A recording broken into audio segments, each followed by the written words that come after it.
Hello and welcome to Media M.D. It's the final checkup, the final Media M.D. appointment. This, I thought we would do... Okay, you're editing this one, so it'll be up to you whether you make yourself sound stupid with that final countdown show. But I thought it'd be funny if we did like a music mashup where it's our Media M.D. heartbeat kind of song intro, but with the final countdown. I don't know. I mean, you're editing it and also you write the music, so it's going to be up to you whether this happens or not. I feel like I just... So I guess just delete this bit or whatever. Yeah. Well, we have all the pieces now, right? I'll just combine. Yeah. I'll combine myself. Yeah. Get a clean take of the final countdown bit. Well, no, we need to both do it. All right, ready? Count me in. Okay, 3, 2, 1. The lag.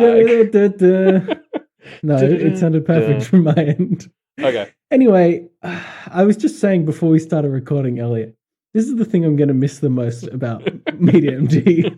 is the fact that of all the podcasts we have done, whatever, it's the one that was always the most chill, like the most chill vibes, and we could just literally do random shit. And I don't know. I mean, I don't know if people liked it. It was the least listened to of all our podcasts as well. I shouldn't say was, like it's already dead. It's not dead yet. Yeah, this episode might take off. Yeah, what if this episode goes really well, and then every episode we have to start with a final countdown themed intro? Anyway, for those of you who didn't know that this show was ending, welcome to the show.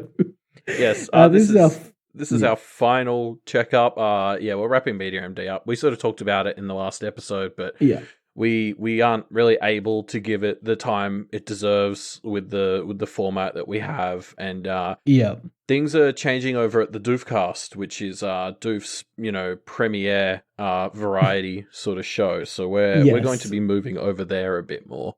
And doing we're going to be doing more Doofcast episodes. I mean, it's been a little bit weird to have two shows on the Doofcast that are basically just like talk about random shit every week. And so we've decided that we're going to wrap up Media M.D. and take a more active role in the Doofcast and talk about random shit on there. Kind of give that a bit of a more chilled out vibe, Australian laid back, laissez-faire kind of style. I mean, speaking of chilled out, like it's not official yet, but just to put extra pressure on making it happen, we are hoping to do Legend of Korra Season 2 episode to celebrate us coming on to the Doofcast more. We obviously did the original Avatar show season by season, and then Season 1 of Legend of Korra. And since for some reason nobody wants to pay money to listen to us talk about Season 2 of Korra, I'm hoping to use this as an excuse to get that out of the way.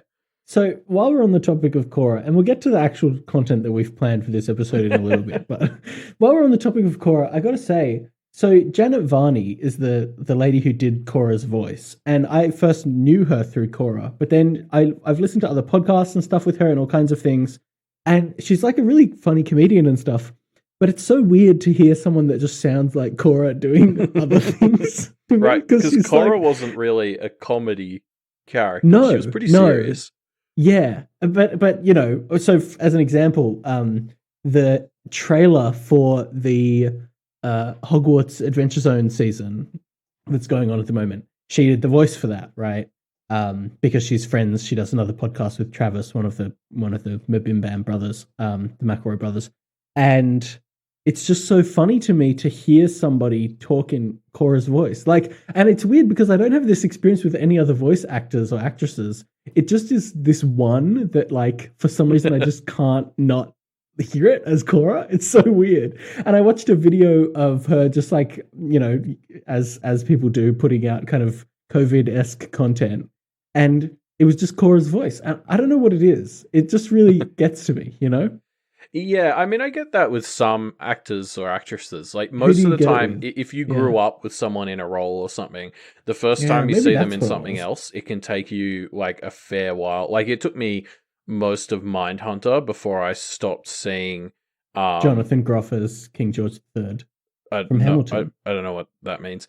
From Hamilton! Elliot, have you not listened to Hamilton? No.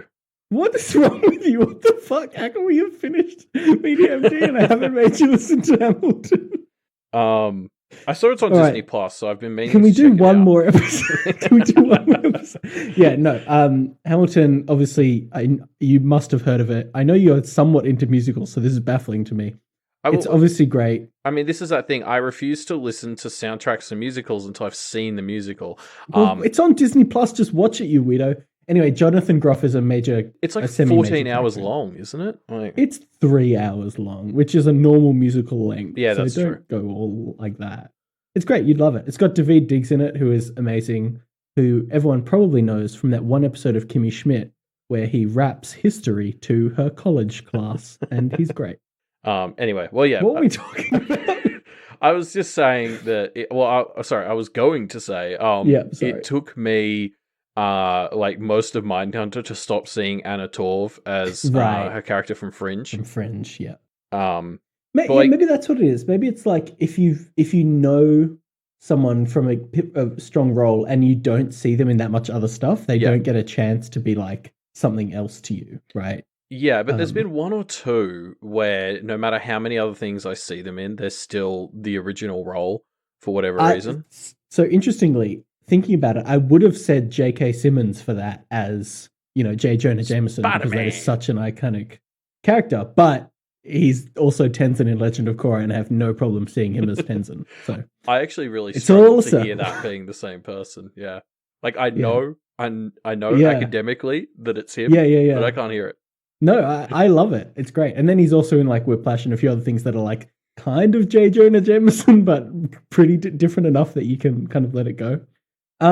So what do we do on this kind of annual? So for those of you who've been listening to Media M.D for a while, you know that we do our annual episodes where we basically go through and talk about all the stuff that we've talked about in the past. Yeah, after 10 minutes of bullshit. Yeah, well, it's only been 7.5, so we've still got a few minutes of bullshit left before we have to start. Anyway, we're just going to basically revisit things from the past episodes, especially things that have had like additional seasons or we didn't get to watch a full thing. Yeah. Revisit it, talk about any news with it or how our thoughts of it have evolved. Yeah, absolutely. But before we actually do that, the fun part, some of the bullshit, I guess, is Elliot's statistical analysis of the year. What? I'm sure there's somebody who looks forward to this. Let us know. My favorite part every year. Yeah, so basically I've gone through and, thanks to our objectively perfect 10 out of 10 rating system, we're able to sort of compare how we are at recommending stuff. So can I just pause you for a second there? Yeah. Have we ever given anything a 10 out of 10? No. We've given out 2 9.5s. Interesting. All right. Okay. Should we? Well, okay. Nah, never mind. No. I mean, I'm happy with us having never given a 10. I think a 10, if you give out a 10 in a out of 10 rating system, you failed to account for, you set a cap on the best possible thing that you can ever experience. And that's just depressing, right? Like, yeah. You're basically saying, I can never experience something better than this. And I don't want to have that experience. Yeah, that's true. Then you've peaked. It's all downhill from there. Yep. Or I guess it could be lateral. That's best case. Anyway. True. So, it's all consistent from there. So, Reuben, I guess the first step is usually you try and have a guess as to who, got a higher average score. Hasn't it been me every time? Am I wrong? No, yeah, you're right. It has been. And is it me this time? Yes. I'm sad this show is ending, Elliot. It makes me happy. But this time I have extra numbers to back up the theory that I posited. Is that the word here? Posited last year as to why that is. So basically I got a flat out 8 as my average, like 8.00. Nice. Is the average Pretty score good. you gave the stuff I recommended to you. You got an 8.31. Nice. So you're 0.31 better, but because we had so many guests this year, what I was able to do was compare the scores that we give the guest stuff, right? So like on average, I give the guest stuff a 0.44 higher ranking than me. Yes. Interesting. So what the data actually reveals is it's not that the quality of the stuff you recommend is better. It's that I just have lower standards. Yeah, I weight things a little bit lower on the out of 10 scale. Yeah, basically. So, like, once you factor that in and you account for the error bars, which are already so enormous that this shouldn't really matter anyway, it's basically effectively a tie. I guess this is the right time for us to reveal, Elliot, that Dr. M.D, the character that we've been talking about for 4 years, is actually his doctorate is in statistical analysis, and the whole point of this show has been to analyze the differences in rating scores that we give. So that whole mystery has been resolved. Yeah, stay tuned for the paper that will be published in Science Journal soon. Is that a real science journal? I feel like there's something called The New Scientist that's like a... Yeah. Is that I think it's a magazine, though. I don't think it's a journal. I don't know. Well, we're clearly on top of this, all right? Yeah, so. I mean, we're not the scientists. It's Dr. M.D over there. Yeah. So don't complain to us. Yeah, but anyway, so technically the winner for the year was actually Matt, who scored a 9 average between the Magnus Archives and Terminators 1 and 2. Yeah, good on him. Yeah, overall we were pretty close this year. Who was the highest scoring? And tell me, maybe you don't have this data, and I'm just putting you on the spot. But let me know. Who was the highest scoring audience prescription? Oh yes. Was it Little Shop of Horrors? It was actually, yes. Yeah, thought it was. That was great. That's a great one. So I can't remember who prescribed that. That was Aqua Buddha. Aqua Buddha. Great work, Aqua Buddha. It was awesome. But yeah, so to sort of stick with ours for a bit, so the highest 2 that I prescribed, like the most successful ones I got, it was a tie between Tearzu and Twisted Pear, which both got a 9 out of 10, and obviously sit next to each other side by side in the annals. Yeah, I think they're about equal. God damn, yeah, Tearzu, that was a good one, Elliot. And Twisted Pear, of course. I mean, that's a cherished memory of mine. Us, you and me, and, that was and a good some night, other people watching that weird movie in your hotel room in Melbourne. Good times.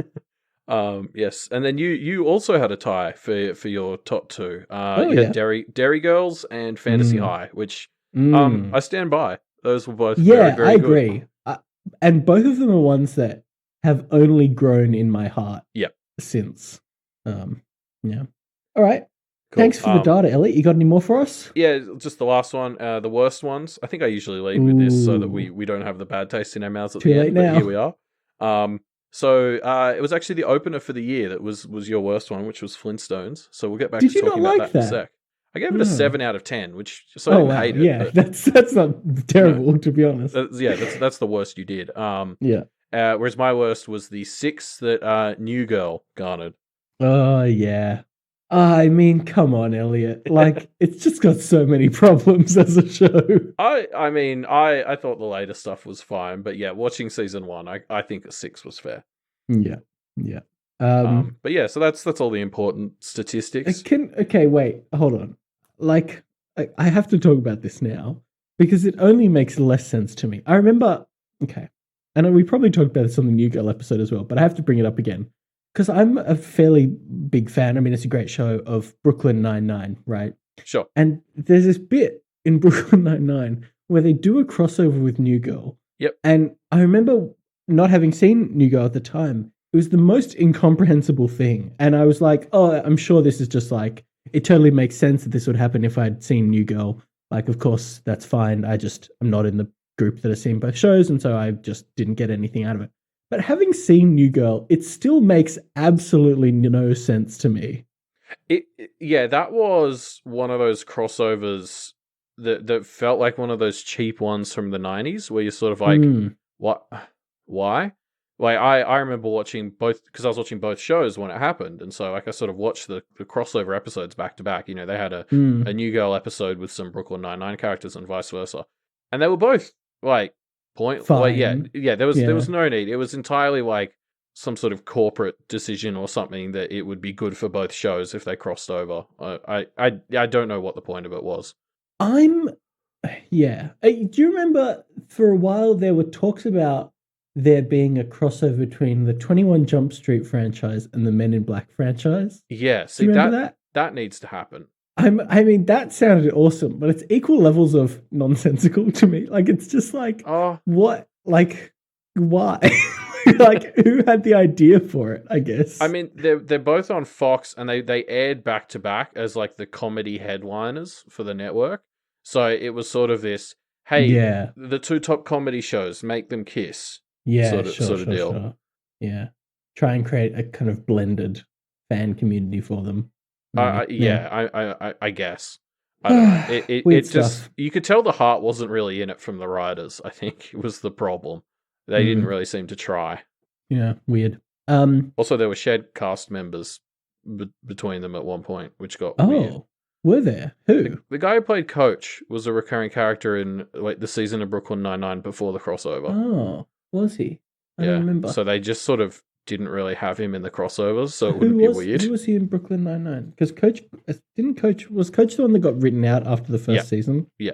Okay. Coach. He plays like one of Peralta's childhood friends or something. See, that's the other thing I'm going to miss about Media M.D. is I totally feel comfortable just Googling random stuff on this show, whereas I wouldn't feel comfortable doing that in other shows. All right, he plays Detective Stevie Shillings. Don't really know who that is. I'll be honest. He's like one of Peralta's old mates, and Charles has a whole thing because they were really good friends. Stevie Shillings. His nickname is Shillings, which I think is great. It's a good one. Interesting. Anyway, should we get into the actual thing? Okay, one more thing about Brooklyn Nine-Nine. Every side character in Brooklyn Nine-Nine turns out to be evil. I don't think they have any other side characters that aren't secretly corrupt or whatever, which maybe says something about the police department. I don't know if anyone's considering examining the police department currently, but if not, you should. Yes. Well, in fact, I guess on the topic of Brooklyn Nine-Nine, I know they're currently on hiatus as they figure out what to do with the show going forward. Oh yeah, true. Like they're all sort of, I think like all the cast and crew have sort of been like, we're taking a step back and figuring out how we can approach this show morally at this point, which given the cast and crew, I remain cautiously optimistic. Yeah, I mean, they're all generally seem pretty thumbs up, right? Yeah, exactly. Like I haven't encountered a reason not to trust them. And the fact that they're thinking about it like inspires hope. So I remain cautiously optimistic we will get another season that I will feel okay supporting. Well, I mean, we'll see. We'll see what they do with it, right? Anyway, we've gone for about 8 minutes longer with bullshit than we should have. We're over budget. So should we start the, in air quotes, actual content for the episode? I mean, it's not going to be that different. It's just going to be like more ordered according to the document we've got in front of us. Probably won't make a difference for anyone else. Take it away, Elliot. Well, we're just going to go through this year's episodes and talk about anything that comes up.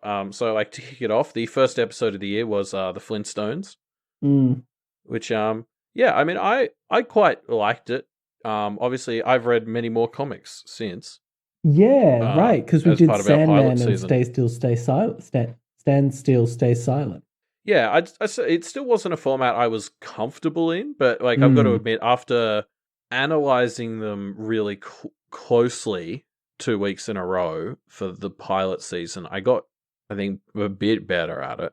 Yeah, I don't know if Flintstones, that would have improved it that much. I mean, it's got a lot of like backgroundy kind of gags and stuff, but it's not. Yeah, it doesn't really push the format of the genre. But I think that's the sort of stuff I was missing. Is the problem? I kept falling into the habit of just reading and not picturing. And that was something I sort of was forcing myself to get a lot better at in those pilot season episodes, because that was like a huge part of the formula for those two. Well, maybe the question that I'm interested to ask you then, Elliot, is do you think that because of Media M.D. you have a deeper appreciation for comic books? And do you think that's something that will persist or not? I mean, like, yes, but it was such a poor starting ground. Like, there's so much media to consume these days. I still don't find myself wanting to go and read a comic book, if that makes sense. But I'm probably less resistant to doing so if somebody came at me particularly strongly recommending one. But I mean, all the good ones are getting turned into TV shows on Amazon or Netflix now, so no need. I was just about to mention Watchmen, and then you said that, and I'm like, oh yeah, fair enough. Because, I think the one comic that I should have got you to check out that I never did is Watchmen, which obviously kind of defined a certain type of comic book. Yeah, maybe I'll get you to do that for a discussion. Isn't there a movie of that too? Yes, but don't worry about that, Elliot. I mean, it's not quite Lake Laogai levels, but it's definitely up there. Oh, okay. So next up, we talked about Dollhouse this year. Now, obviously, Joss Whedon's even more in the shitter than he was when we recorded that, I think. God, he's really he's really just become one of those people that you. I mean, yeah. I'm glad that for years I've already been a Jed stan because as far as I've seen, Jed and Marissa are still fine. So I'm perfectly Yeah. okay sort of just moving all of the energy that I had in supporting Whedon stuff to Jed and Marissa. Yeah. Yeah. Yeah. Interesting. I don't know. I don't feel the need to talk about Joss Whedon too much. Yeah. I like I still really like Dollhouse. I think it does some really great stuff. I think Where did I get up to when we had recorded it? I think you'd finished, right? Right. Because I'm pretty sure we I got definitely to have talk about finished the it. ending. Yeah. Okay. This is interesting because I was watching Battlestar recently, obviously.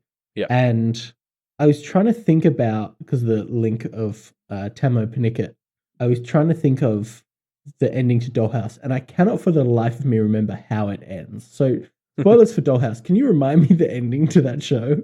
Yeah. Well, so remember the finale to each season are those epitaph, or no, it's epitaph. Everyone was getting up me for that last that time. are in the future, right? Yes. So in the sort of present, what sort of happens is everything goes to shit, and they manage to try and blow up Rossum's headquarters, and in that it's revealed that her handler is the CEO of Rossum, and he was undercover as her handler because Eliza Dushku's character had some immunity that she was building. Yes. So then in the future, basically, the world had, gone apocalypse because of the mind-wiping stuff, but they're able to use her to sort of start to build an antidote and work on a road to recovery.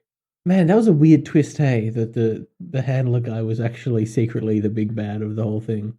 I think they pulled it off fairly well. Yeah, it works pretty well, but I think it's definitely, like, they got told with, 3 episodes to go they were cancelled.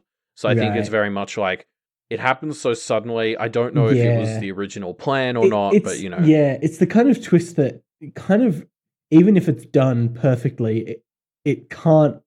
It kind of feels weird, regardless. Well, watching it again for the episode with it in mind, it was one of those ones where, it wasn't there from the start. Like those sorts of twists work great if when I'm going back and watching season 1, it makes sense in a recontextualized there's little moments, stuff. that in context I'm like, oh, this is him, but there's none of those, which obviously makes the twist land because nobody saw it coming. But it's even cooler if there's those little bits. Yeah, cool. I don't have much else to say about Dollhouse except I think Tamo Paniket is great at playing people who who interact with people that he's not sure if they're humans or robots. He's just typecast as that role, which is great. He does it well. I mean, he's also got just like a protector vibe, Yeah. He's the big guy. He'll defend people even if no one else will, even if they are secretly Cylons / robots, or he's a robot or whatever. He's very nice until you cross him or the people he loves, and then he's strong enough to beat the shit out of you, is sort of the vibe he gives off in both shows. Yeah. It's done well for him so far. Can't wait to see the next thing he's in. I mean, I only know him from these 2 shows, and in both of them he's quite good, and these shows both hit that kind of same itch, right? Yeah. So I'm assuming the next show he's in is also going to be some kind of, some people are secretly lizards, and some people are actually humans, and some people are secretly dogs, and what happens when the dogs meet the lizards? Watch Tamo Paniket start to figure it out and fall in love with one of the lizards, but he's a dog. That's the plot of the show, Yeah, I mean, Dollhouse ended in 2011, right? That's so long ago. What has he done since then? All right, again. Yeah. Very comfortable Googling. Give me a second. Yeah, I'm actually on his IMDb page right now. He's been in a bunch of stuff. Oh, that's right. He was in Supernatural for a year. Was he? Who did he play in Supernatural? God damn. He was Gadriel / Ezekiel. It was right. Of course he was. What an actor. Yeah. Well, he's been in some other shows. Yeah, he's got I should check him out. He's in the TV series of Taken, which I'm assuming secretly, one of the people who was taken is actually, his daughter or whatever. That's how it works. Altered Carbon, which I'm pretty sure is exactly that kind of show. Yeah. He it's would about fit in people well who with swap Altered bodies, Carbon. right? Yeah. Jesus Christ. It's anyway. a classic Tamo Paniket type of show. Anyway, let's move on. Yep. So the next one up was The Boys. Good show. Great show. nothing much to talk about here. I don't think there's a new season coming out soon. That's fun. Yeah, September 4th, so a month and a half away. I'm a little nervous about it because I think it seems like the show is consistently going to escalate, which maybe will be fine, but also I think the strength of the show was that it was seemingly kind of down to earth. Yeah, it also, like, if they're going to escalate the gore and the violence, like, I think the show was already kind of right at the limit where I thought it was still fun to watch in that regard. You know, like you can cross that line where the chasing, like, the gore and the violence just sort of becomes superfluous. Yeah. And kind of unpleasant like gross to watch, right? Yeah. Sorry? Or just unpleasant to watch. Yeah, exactly. And I thought The Boys was appropriately, like, full on in that regard already. And I worry if they try to keep, like, escalating on that angle, it will very quickly become something where I'm like, this isn't fun anymore. It's just, like, gross. Yeah, I can see that. Yeah. Next up, Tearzu was the next thing we talked about. Still going strong. I mean, I'm subscribed to this Nebula streaming service, which is like the streaming service that a bunch of moderately high-profile YouTubers have Lindsay Ellis is one of the partners of that too, right? Yeah. Yes. And a bunch of major YouTubers have done stuff. Tearzu, a lot of the like educational YouTubers. Tom Scott, another YouTuber that I quite like, does a few things, has a few things on there. Well, it's a bit more, as you said, education / serious. And I think part of that is because Curiosity Stream, which is the service I jumped onto after watching Tearzu, is a big supporter of Nebula from memory. Yeah, that's right. In fact, I think if you signed up to a Curiosity Stream account, you would have gotten a Nebula account. Anyway, isn't a plug for Nebula. I want to say is Tearzu's done a lot of really cool stuff. I'm still waiting for the full-length Tearzu style documentary. I think it'll be great when it comes out. I'm assuming there's one in the works because it's too great of an idea for there not to be one in the works. Obviously, it'll be about dinosaurs because he's clearly obsessed with dinosaurs, but that's fine. That was like half the reason I got Curiosity Stream was to rewatch Walking with Dinosaurs. So yeah, I'd be all for it. There was a video that he did not long after our episode on it, where he did like a let's play. Yes. And basically, I think there was more on Nebula, so I'll have to go check out like the rest of the video because he only put half on YouTube. But it was like, he basically took, how things like Walking with Dinosaurs will follow a sort of made up dinosaur in its life for a year or something. He basically took that, but like put all his Tearzu stuff on top of it, and it was really fun. Yeah, I remember that. A great video. Excellent. Tearzu, 2 thumbs up. Yeah. Next thing we talked about was Dairy Girls, which so good, such a good show. I've rewatched this show a number of times. I think if they can pull it off, they're going to get up into the annals of like top syndicated sitcom style stuff. It's just so like relatable, so hilarious. Like I think I've watched the whole show twice since our episode on it, and it's kind of been one of those like, I'm staying with someone's like, oh, you haven't seen Dairy Girls? Yeah, let's just binge the whole. I mean, it's not that many episodes, right? No, there's only like 12 or so half hour episodes. Like it's basically nothing. But yeah, so season 3 is delayed thanks to COVID. Yep. So it's still coming, just probably not for a while. All right, I'm Googling, are they going to make a US spin-off of Dairy Girls? Which is the stupidest idea I've ever heard. And it looks like they're not, which is it wouldn't be able to be Dairy Girls, would it? Because it wouldn't be based. Yeah, but that's like how they made the US spin-off of Broadchurch, and it was called like Little Town or whatever the fuck it was called. I don't remember. US spin-off of Broadchurch. I've got to figure out what it was. And then we can add I think it was just called Grace Point. No, it was called Grace Point. Grace Point, that's it. God. You just can't do that, US shows. It just doesn't work out that well, except for The Office where it does, and never else. But The Office kind of proves it as well, because if you watch season 1 of The Office, it's not good. And that's because they were trying to emulate the UK one, and it only got good when they tried to start doing their own thing. Like, what you got to do is figure out kind of the core things that are translatable, and then move those over. Also, don't just bring one actor or actress and think it's going to work. That's what I've noticed a lot of them doing. Like, I think they tried to do the IT crowd, and they still had what's the name of the guy from the IT crowd? Shit. No, he does Travel Man as well. Fuck, Yeah, what's his name? Richard Richard Ayoade. That's it. Yeah. So they put him in the US IT crowd, and he was Yeah. opposite the lead from Community in that. Which was like, Yeah. John McHale. I remember that. Yeah, and I think David Tennant was in Grace Point as well. This doesn't work.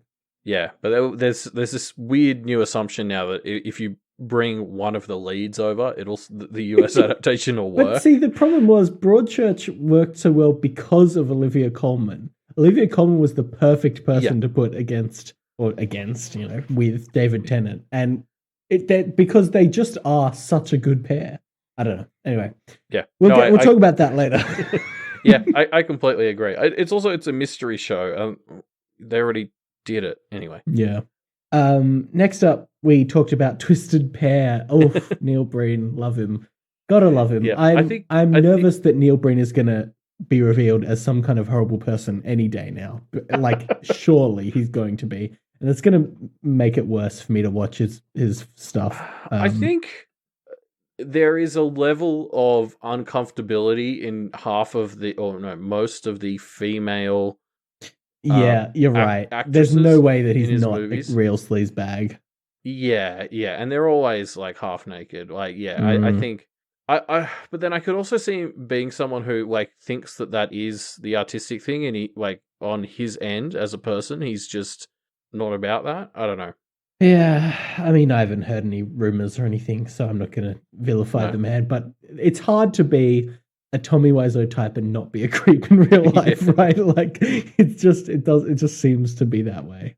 Yeah, I mean, we'll see. I mean, he's got another movie coming out because, of course, and he actually released in between us covering Twisted Pear and now a 5-film retrospective, which he also advertised as a masterclass for young like people who want to make independent films.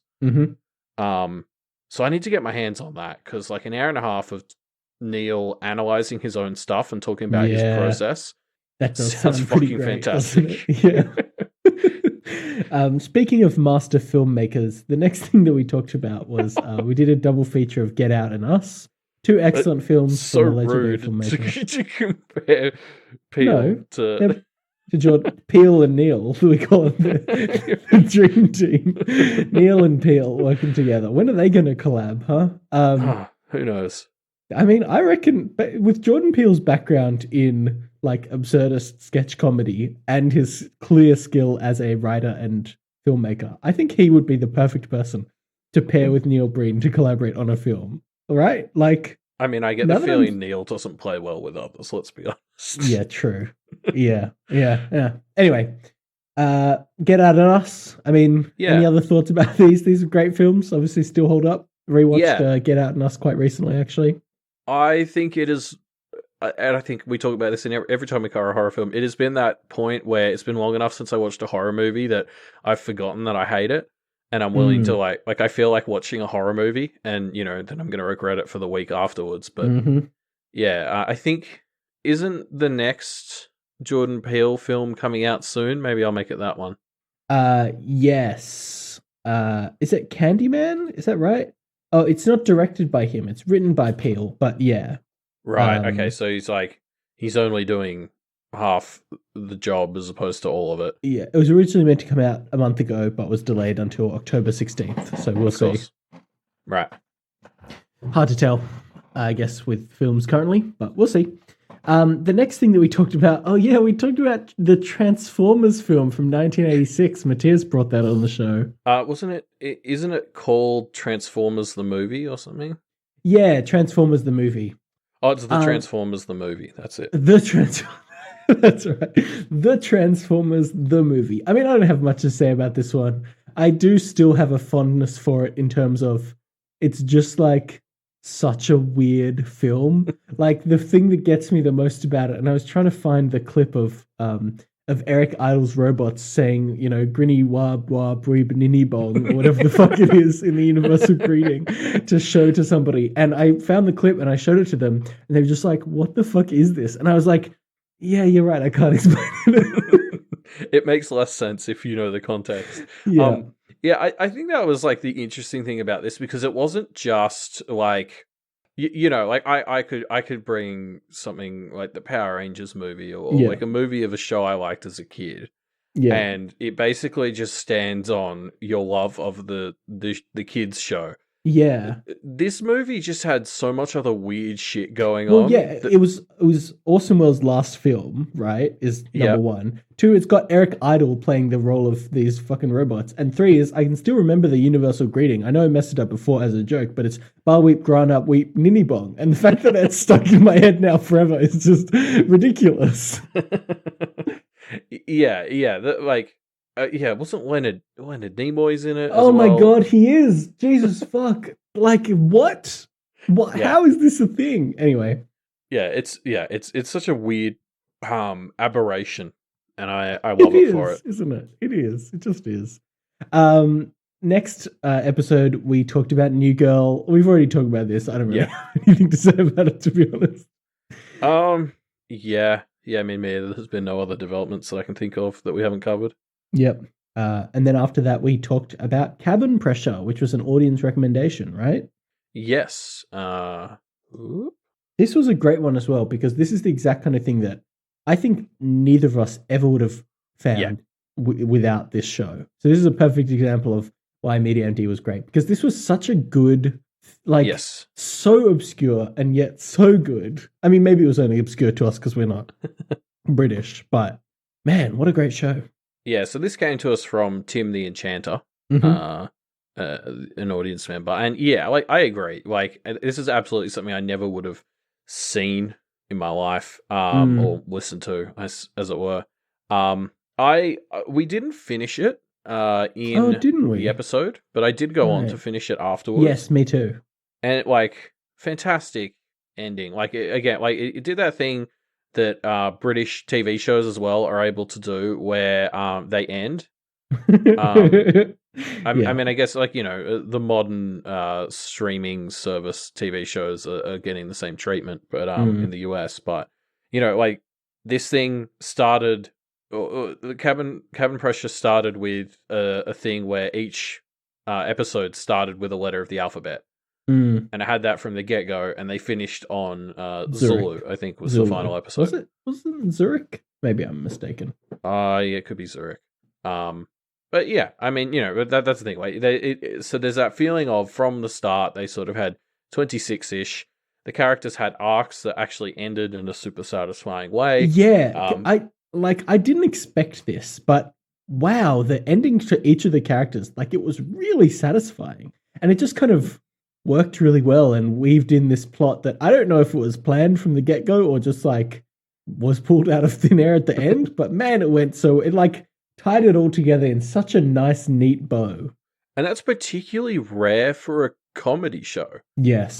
Because sort of by their nature, most comedy shows that I see tend towards flanderization and stuff. Yeah. To the point where the characters can't have satisfying endings because they haven't really had satisfying character arcs. Yeah, definitely. So the way this show was able to maintain the comedy while moving everyone out of their slots in the last 6 episodes was fascinating. Yeah, very, very well made. I think there's going to be a Doofcast episode on this coming up at some point. Yes. So I'm keen to potentially get involved for that and try and convince Scott and Matt to watch/listen to the entire thing.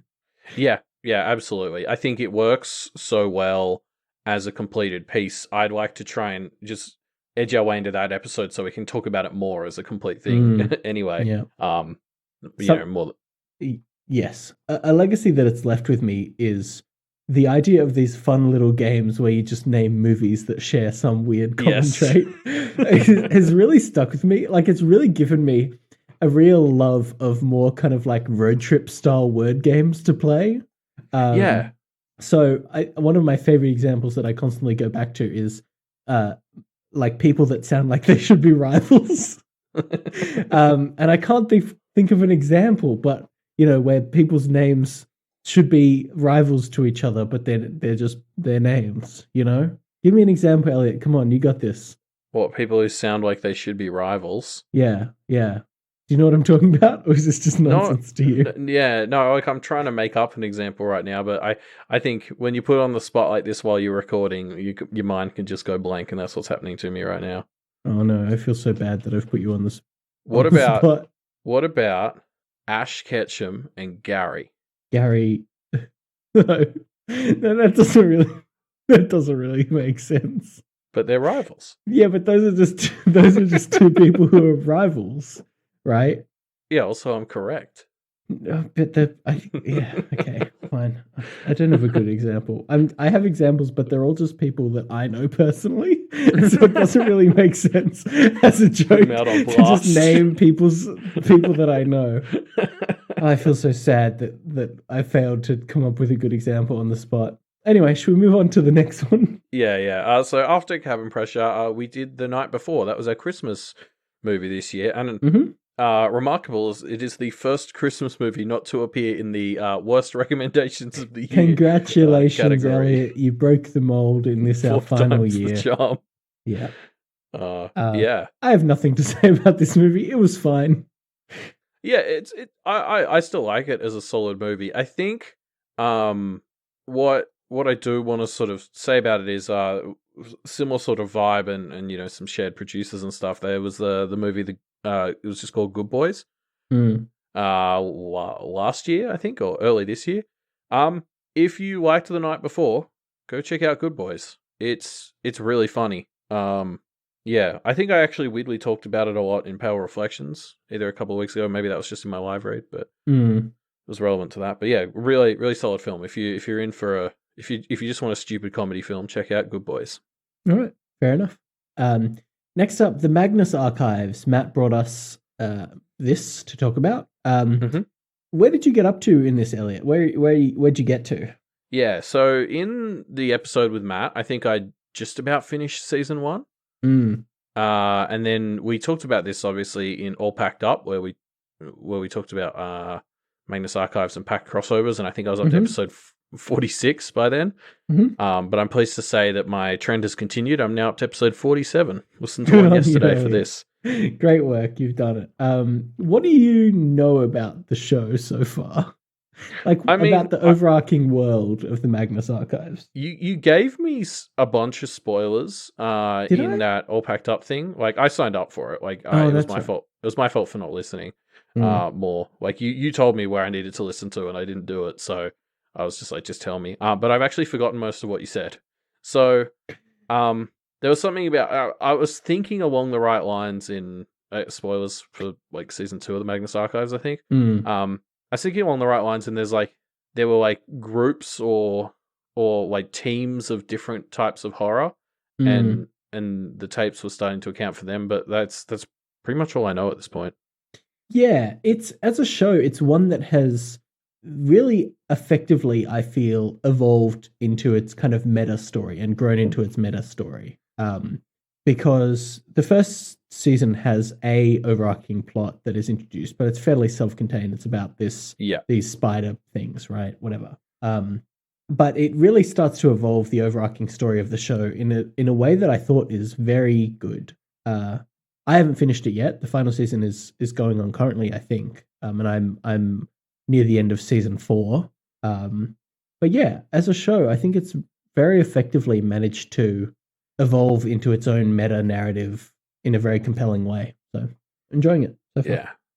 Yeah. I mean, that's the thing. Like, I did really like it, and I still in theory like it. It's just for some reason, I guess because it's spooky and I have to really focus on it, it just keeps getting pushed to the back of my to-do list. Like, you know, when I open my podcasting app and there's something lighthearted and easy to listen to for while I'm, you know, mowing the lawn or something. Like, because it's not weird. I don't go to podcasts much for serialized content, right?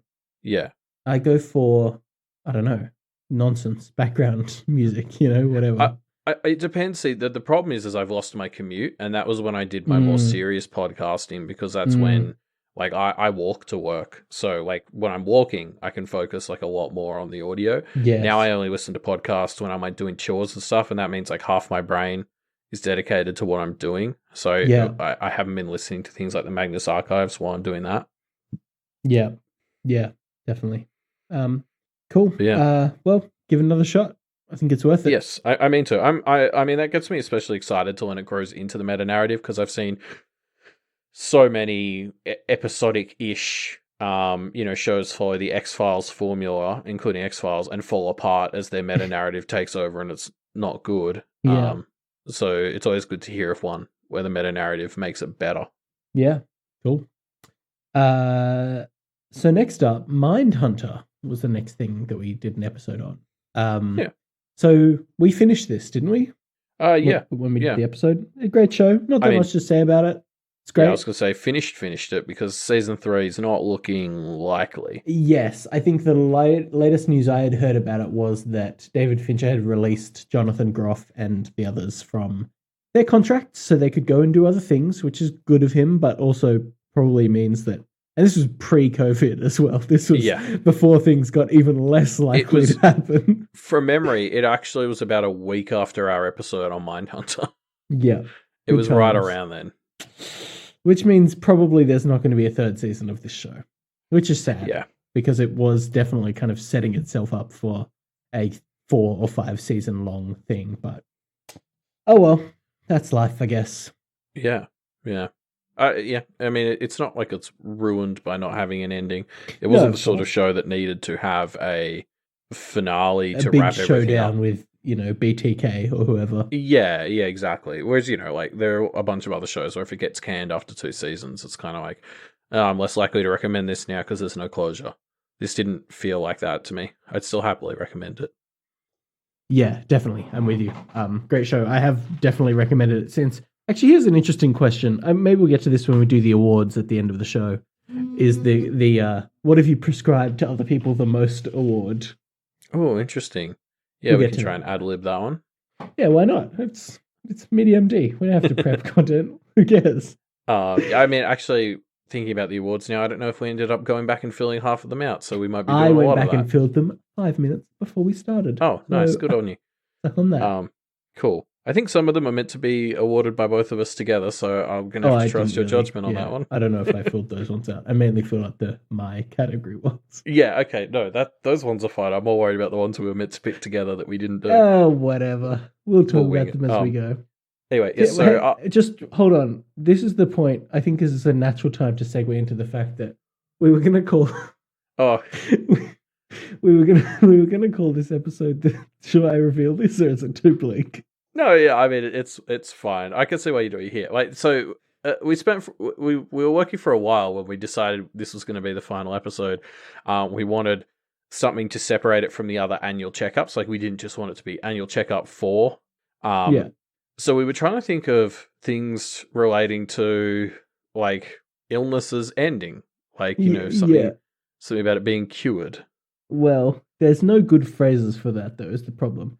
And so the obvious phrase that we came up with was terminal diagnosis. But then we were just kind of like, it's so grim. Yeah, because terminal, like, it's finishing. It's exactly. It's a great pun. It's a good pun, but it's such a depressing one. Yeah. Yeah, it's an awful name. So we've gone with Final Checkup, which is the middle ground of makes it stand out and also doesn't make you feel sad when you read it. Yeah. Anyway, should we move on to Alien? Yeah. So next up was when Scott came on to make us watch Alien. I feel like I shot myself in the foot when we did this one by binging the 3 sequels in the day before. So I kind of polluted my head about what Alien was with the other 3. Like, because I did them so quickly the day before, I came in and most of my recent memories were off those later 3, which weren't as good overall. Yeah. I don't know. To me, Alien sits in this spot of like, I really get why people like it. Like, it's obviously very, very good. Right, like, undeniably. But it's just kind of like, it didn't really grab me. Like, it's good. It's obviously great. But that's all I can say about it, Yeah, I think I said this in the episode as well. I need to go back and continue playing Alien Isolation, which I was streaming on our Discord for a while. Because... That's Alien for the modern age.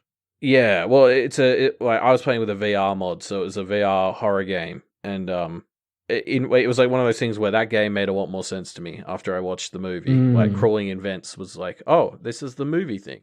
Yeah. Oh, and the fact that my radar was a shitty 2D thing that didn't actually tell me where the alien was. So straight out of the movie. Yeah. The fact that you had a trash radar that was very unhelpful, just like in the movie. Yeah. After Alien was Infinity Train. Oh, great show. What an Yeah. amazing show. I think I still can't get over the fact that like season 1 of this was sort of like a solid, you know, like I'd put it up there with Adventure Time and those sorts of shows as like a good cartoon that, you know, I'd feel comfortable putting on with a child in the room, but I also still enjoyed a fair amount. Yeah. And then season 2 was just like bonkers. Yeah. Love it. I love that happened. I love that that's what they had planned for this show. Like, in what world do you plan out a 2-season show? I mean, because they planned the 2 seasons at the same time, right? I think they made them together, yeah. Yeah, right. Where the first season is, like, obviously good, but, like, kind of standard, I guess. Not in a critical way, but just kind of is, right? And then the second season is just, like, fucking balls to the wall, crazy. Like, what in what world? It was such a bizarre transition, and I think there's still things saying they might do a season 3, but there's nothing confirmed. So, like, I hope so. I have no idea where they will. Go next. I would be surprised. I would be really surprised if they didn't. Yeah. In saying that, if they don't, like, it definitely sort of ends in a great place. Oh, sure. But I want more, so I hope they do. Yeah. No, I'm with you. Next up, we talked about Hercules.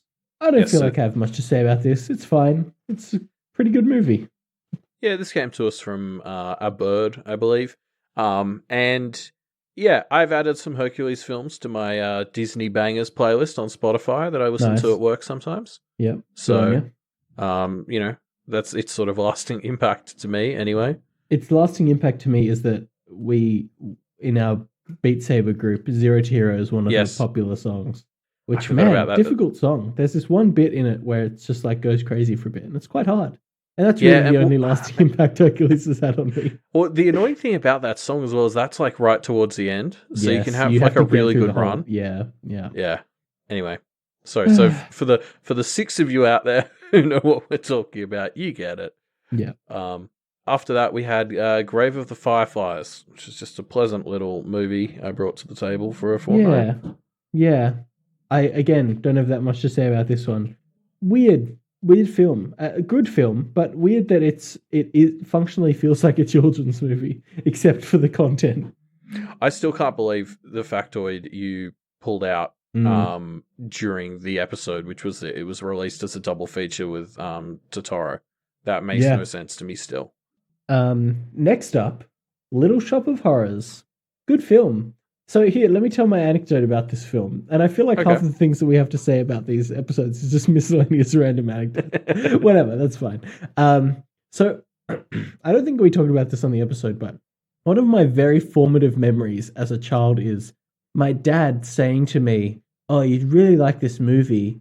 And me being like, "Oh, what movie is it?" And him saying, "Little Shop of Horrors." And I actually don't think I ever watched it until we did this episode, right? Yeah. But in my head, this movie is forever associated with like being one of my dad's favorite movies and him trying to get me to watch it. And so after we did the episode, I talked to him about it and I was like, "Oh, hey Dad, I finally watched one of your favorite movies." And he was like, "What?" And I'm like, "Little Shop of Horrors." And he's like, "What? I don't think I've seen that movie." And I was so confused trying to figure out how this in my head is associated as one of my dad's favorite movies with him having never seen it. It was just such a weird experience. I still don't have an explanation. Like maybe it's some kind of Mandela effect thing. I don't know. But... Yeah. No, I've had the same thing. And I'm trying to remember. There was some like podcast personality or something I was talking to. I was listening to who talked about the same thing, which was like I think their wife was pregnant or something, and they were sort of saying, "I'm so terrified because I have all these moments, like you just have random memories as a 5-year-old of things your parents said to you that have just stuck with you." Mm-hmm. And like, even if you know they're nonsense now, it's like for whatever reason, when you were 4 and your parents said random thing to you, it was like just became your life's doctrine. Yeah. And so they were just like, I am terrified that like I'm going to make some stupid sarcastic offhand comment to my kid when they're 3, and then when they're 21 it's going to have scarred them for life. And this is like a more harmless version of that phenomenon. Like yeah, it's so weird how that sort of thing can happen to you. And apologies for your old universe that you lost. Yeah, apologies to my old family. I have a new family now. Anyway, yeah, Little Shop of Horrors. Great film. One that I continue to recommend to people to this day. So it's passed the test of time. They're doing a remake as well of this. Like they were. I mean, this was in January, so right. Fuck knows what's happening with it now. But 4 times.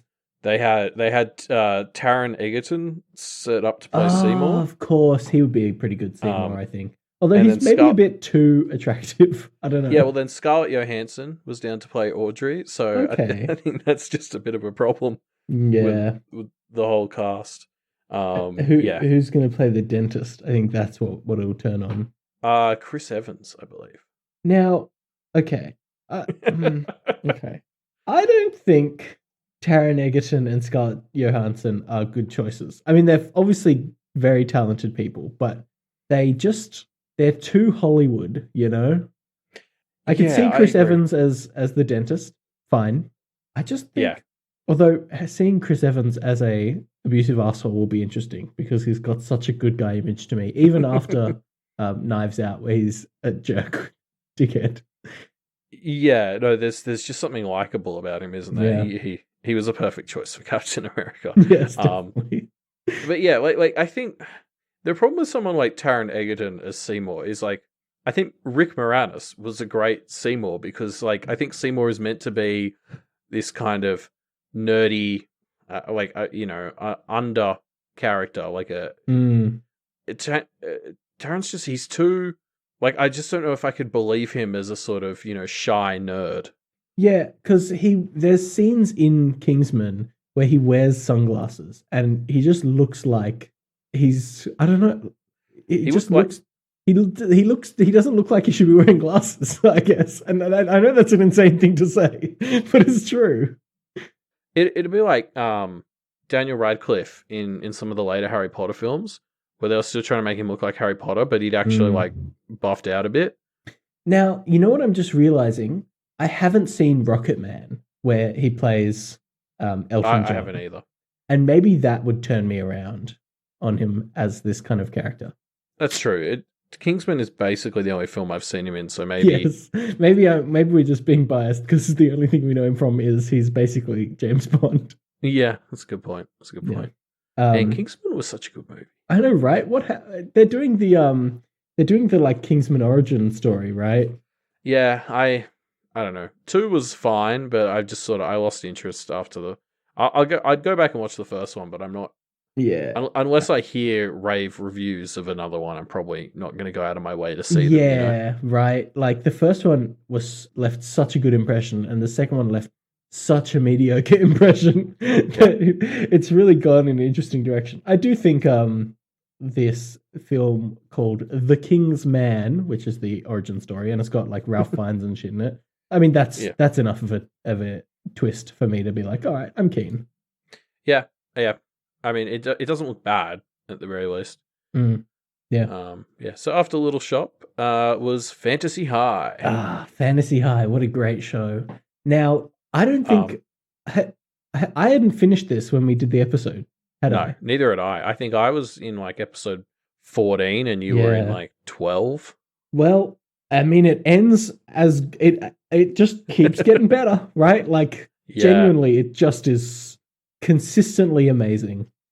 Yeah, so I'm now like 6 episodes into season 2. I obviously stopped watching for a while, but I've just started to get back into it. Season 2 is the Unsleeping City, is that right? No. Oh, sorry, I skipped to season 2 of Fantasy High. Oh, sorry, right, yes, which is like season 5 of Roll20 or whatever, of Dimension 20. I actually think it's kind of separate. Like, I think they ran it at the same time as one of the others. Interesting. Okay. Because it's on Dimension 20 live. So they actually live streamed all the episodes on Twitch, and the VODs are now on Dropout. Right. So it's live. So it's a very different vibe because there's no editing.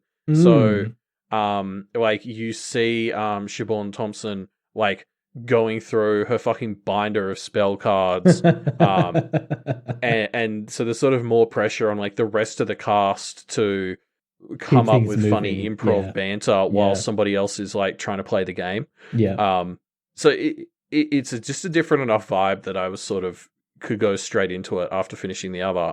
Even though I took a break a couple episodes in, but it's doing a pretty good job of trying to extend from where the first one did without kind of going too ridiculous. Galia is a huge presence, which helps, obviously. Of course, yeah. Because Galia is the fucking best. Yeah. Yeah, I can't praise this show enough. It's so good. I've been seeing a lot of promotion for A Crown of Candy, which is the current season of Dimension 20. And it just looks so good. I've been intentionally holding back from watching it because I know I'm going to fall into it. And I just don't have enough time right now. But I'm so keen to watch more Dimension 20 stuff because I know it's going to be great. Like, fuck, Crown of Candy looks so good. For those of you who aren't familiar, it's basically Game of Thrones, but it's with candy people, and it's in a candy kingdom, and it's awesome.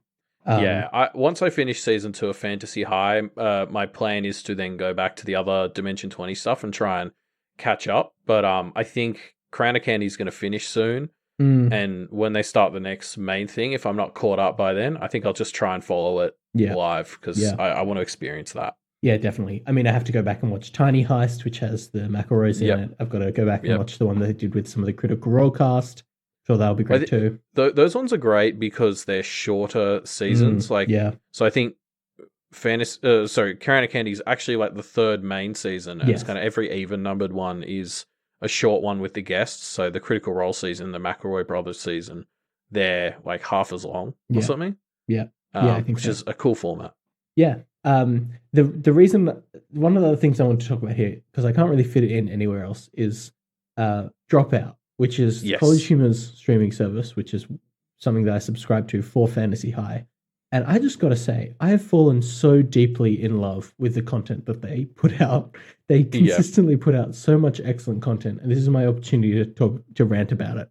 I'm the same. I subscribed to the channel on YouTube, or not? No, it's not subscribe. It's become a member, which is YouTube's like monetization thing.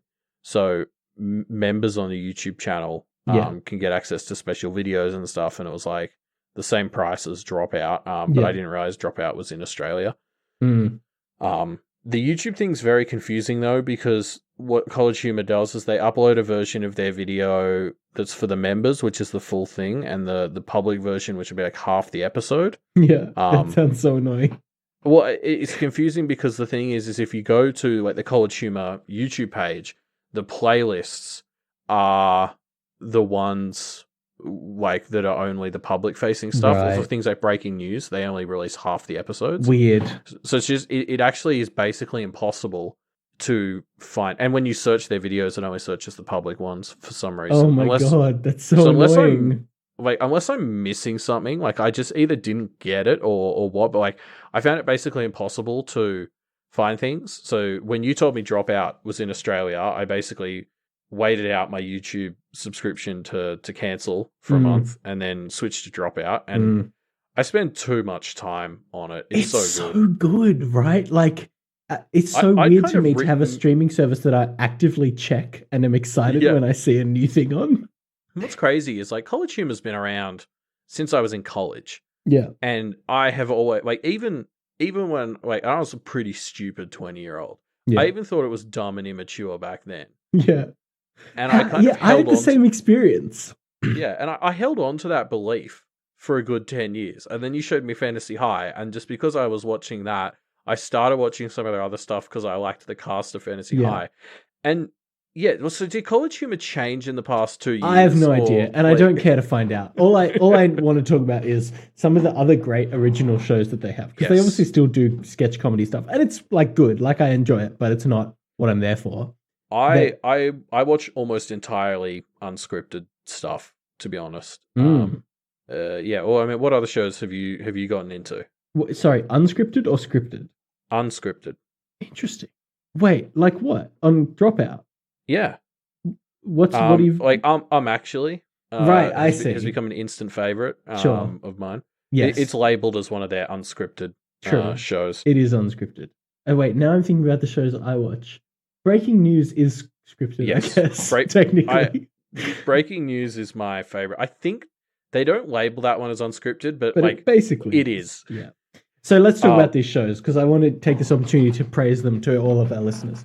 Yes. So first of all, it's a game show where the format of the game show is the host asks questions, or not even asks questions. No, he doesn't ask says questions. Statements that have one factual inaccuracy in them, or sometimes more, and you get it right by naming the factual inaccuracy. And it's the fucking nerdiest show I've ever seen, but it's so much fun. It reminds me of British panel shows. Like I think it taps into the same energy, which is like I'm a huge fan. Like we've talked about Would I Lie to You? Yeah. I watch a lot of 8 out of 10 Cats and 8 out of 10 Cats. Taskmaster is one I've gotten really into. You should check it out. I think you'd love it. And the premise of all of these, really, at the end of the day, these game shows for comedians is the game doesn't really matter. It's a device to give the comedian something to talk about. Yeah. And I think actually does the same thing. Like at the end of the day, it's kind of cool, nerdy trivia for stuff 50% chance I care about it. Yeah.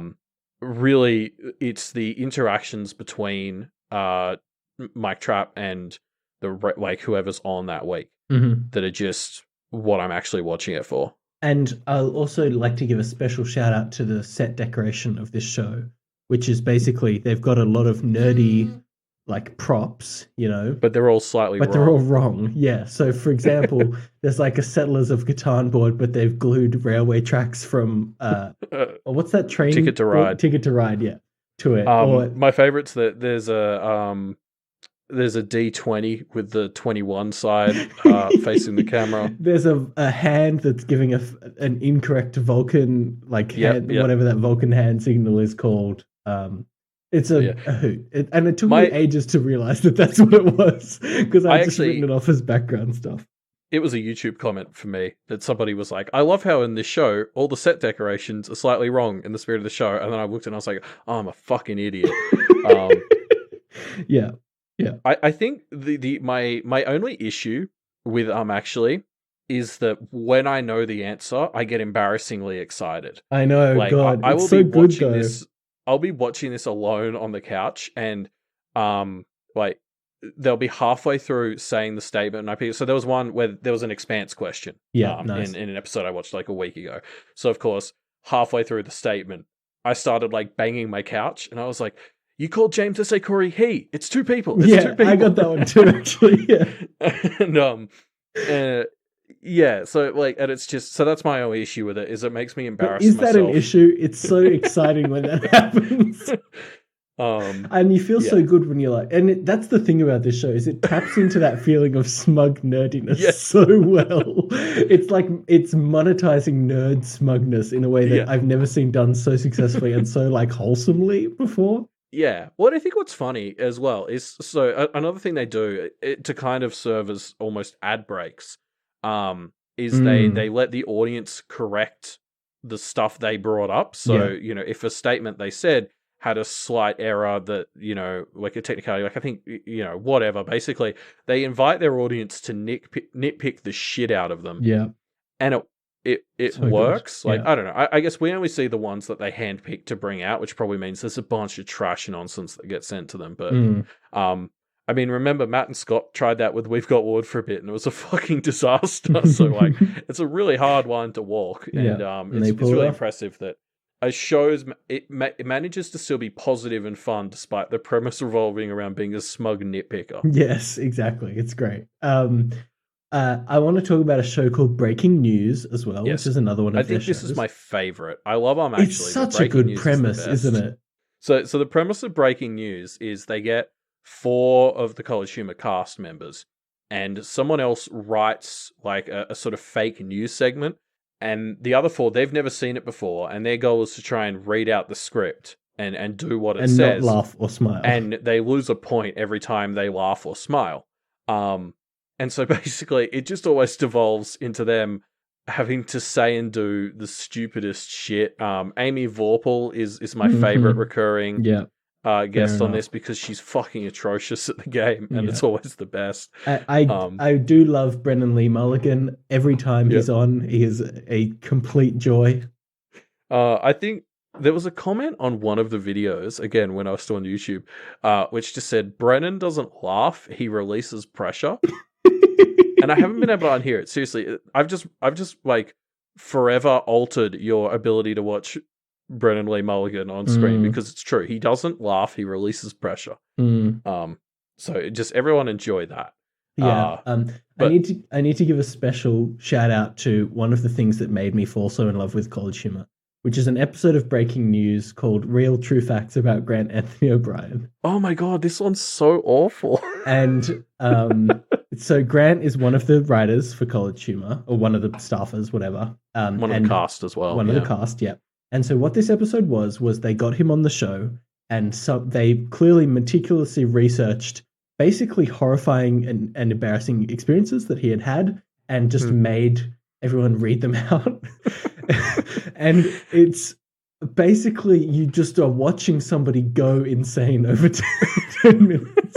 And I've watched it so many times, and the first time I watched it, I literally couldn't believe what I was seeing. And then the subsequent times, I really enjoyed it. So once you get past the first watch, you really like it, folks. I mean, I think the only thing that gets me through it is the fact that Grant kind of seems okay with it on a level totally. of like, I'm a comedy writer and I open myself up to this. Yeah. There's definitely like a reading of this episode that's super mean. Yes. But it comes across as pretty fun. Yeah. And it stands out, you're right, because most of the breaking news is just like... It's a bit kind of nonsensical. Yeah, like I think one of my favorite jokes, like the episodes I go back and rewatch a lot are the ones with Amy Vorpahl, and there's one where Trap is named clearly new here, and it cracks me up every time he's like... the other anchor introduces themselves and he goes, and I'm clearly new here. And it gets me every time. And that's usually the sort of joke that's going on, depending on the writer. So just to have an episode that suddenly got really fucking real, with Grant O'Brien it really stands out. I think this is the perfect opportunity for me to segue to the other show that I love. I don't know if you've seen this much. It's called Game Changer. Have you watched any of this? No, I haven't watched that one. Okay, you really should. I'm going to spoil one of the episodes for you, and I'm sorry, but I have to. No, that's fine. That's fine. Basically, Game Changer is a show. It's a game show, sort of, where it changes each time. There are like 12 episodes or something, and each one is just a completely different format. And some of them I don't like. But this is the one where is this the one where nobody knows the rules and they're trying to figure out the rules as they play? Yes. Yeah. Okay. It's the loose premise is they just get 3 people and they're playing some kind of game where they have to compete. So one of my favorites has Grant, of course, on it, and Ali, who you might know from Fantasy High, if you've seen Fantasy High, and a guy called Raf, who's another College Humor staffer. And basically the game is the host reads out an embarrassing thing, and the other cast members bid on how much money they will take to do that thing, and whoever gets the lowest does it and gets the money. And watching Grant Anthony O'Brien debase himself for the smallest possible amounts of money brings so much joy into my life. It's genuinely incredible the lengths that he is willing to go for some of these things. So I just have to say, go watch this thing, Elliot, because it's amazing. Yeah. There's other episodes that aren't just being mean to Grant, but that is something that I absolutely love in College Humor. There are other episodes that are all kinds of other weird things, but just great. It's just a great show. Great time. Sorry, I've forgotten the name of this other show. So Game Changer, it's called. Oh no, there's another show I want to talk about, but I forgot. Oh, is it the Erotic Literature Club? Yes. I know you've been getting into that one. Yeah. So Jess Ross and Rika Shankar run. Well, so they ran a show called the Erotic Literature Club. So the Erotic Book Club, which is basically like a joke book club of shitty, literary erotica. They've just started a new show, and I'm blanking on the name of it, but it's them writing one of their own live. And so they basically they get a theme from the audience live, and then they just work together to write like a erotic shitty fan fiction. Yeah. So the first one was fan fiction set in a bakery about various boy bands, It's just it's fucking hilarious. They are like they're both hilarious and fantastic, and they work well together. Yeah, like I can't recommend that one enough either. Yeah.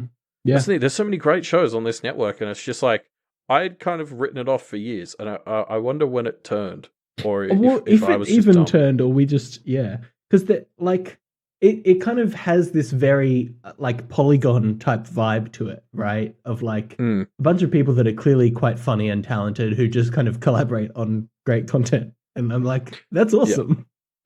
Yeah. Oh, I think when I was in college, all they really had was their skit stuff, and maybe that was the problem because that's the stuff I still haven't really gotten into. Yeah, I'll watch the new skits when they come out, but it's always just I'll just watch it once. I'll never go back to a skit, whereas I will go back to episodes of Breaking News or I'm Actually or Game Changer. It's funny how Breaking News is still hilarious, even when you know what's coming. Like, there's a couple of episodes I've watched like 5 or 6 times, and they're still worth watching again because they're hilarious every time. It's just people having fun, and that's just good fun to watch. Vibe. Yeah. All right. Anyway, well, we've talked about Dropout for a sufficiently long time, I think. Yes. So after Fantasy High, which is technically what that segment was about, was Alice Isn't Dead. Yeah. Which was our second, after Cabin Pressure, like little other podcast that a guest recommended. That one came from Noah. Mm-hmm.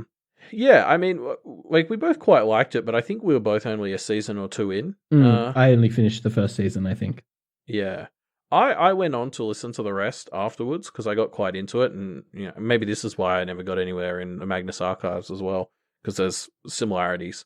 I did not like the ending. Like, sorry to be a downer. I would recommend you finish this. I think season 1 is the strongest season. And like I would recommend the first season if people are okay to drop it there. But I don't know. Like I like this show, but it takes some real weird turns at the end, and the ending left me feeling like I wished I hadn't finished. Ooh. So I don't know. Yeah, that's not it's hard to spin. Yeah.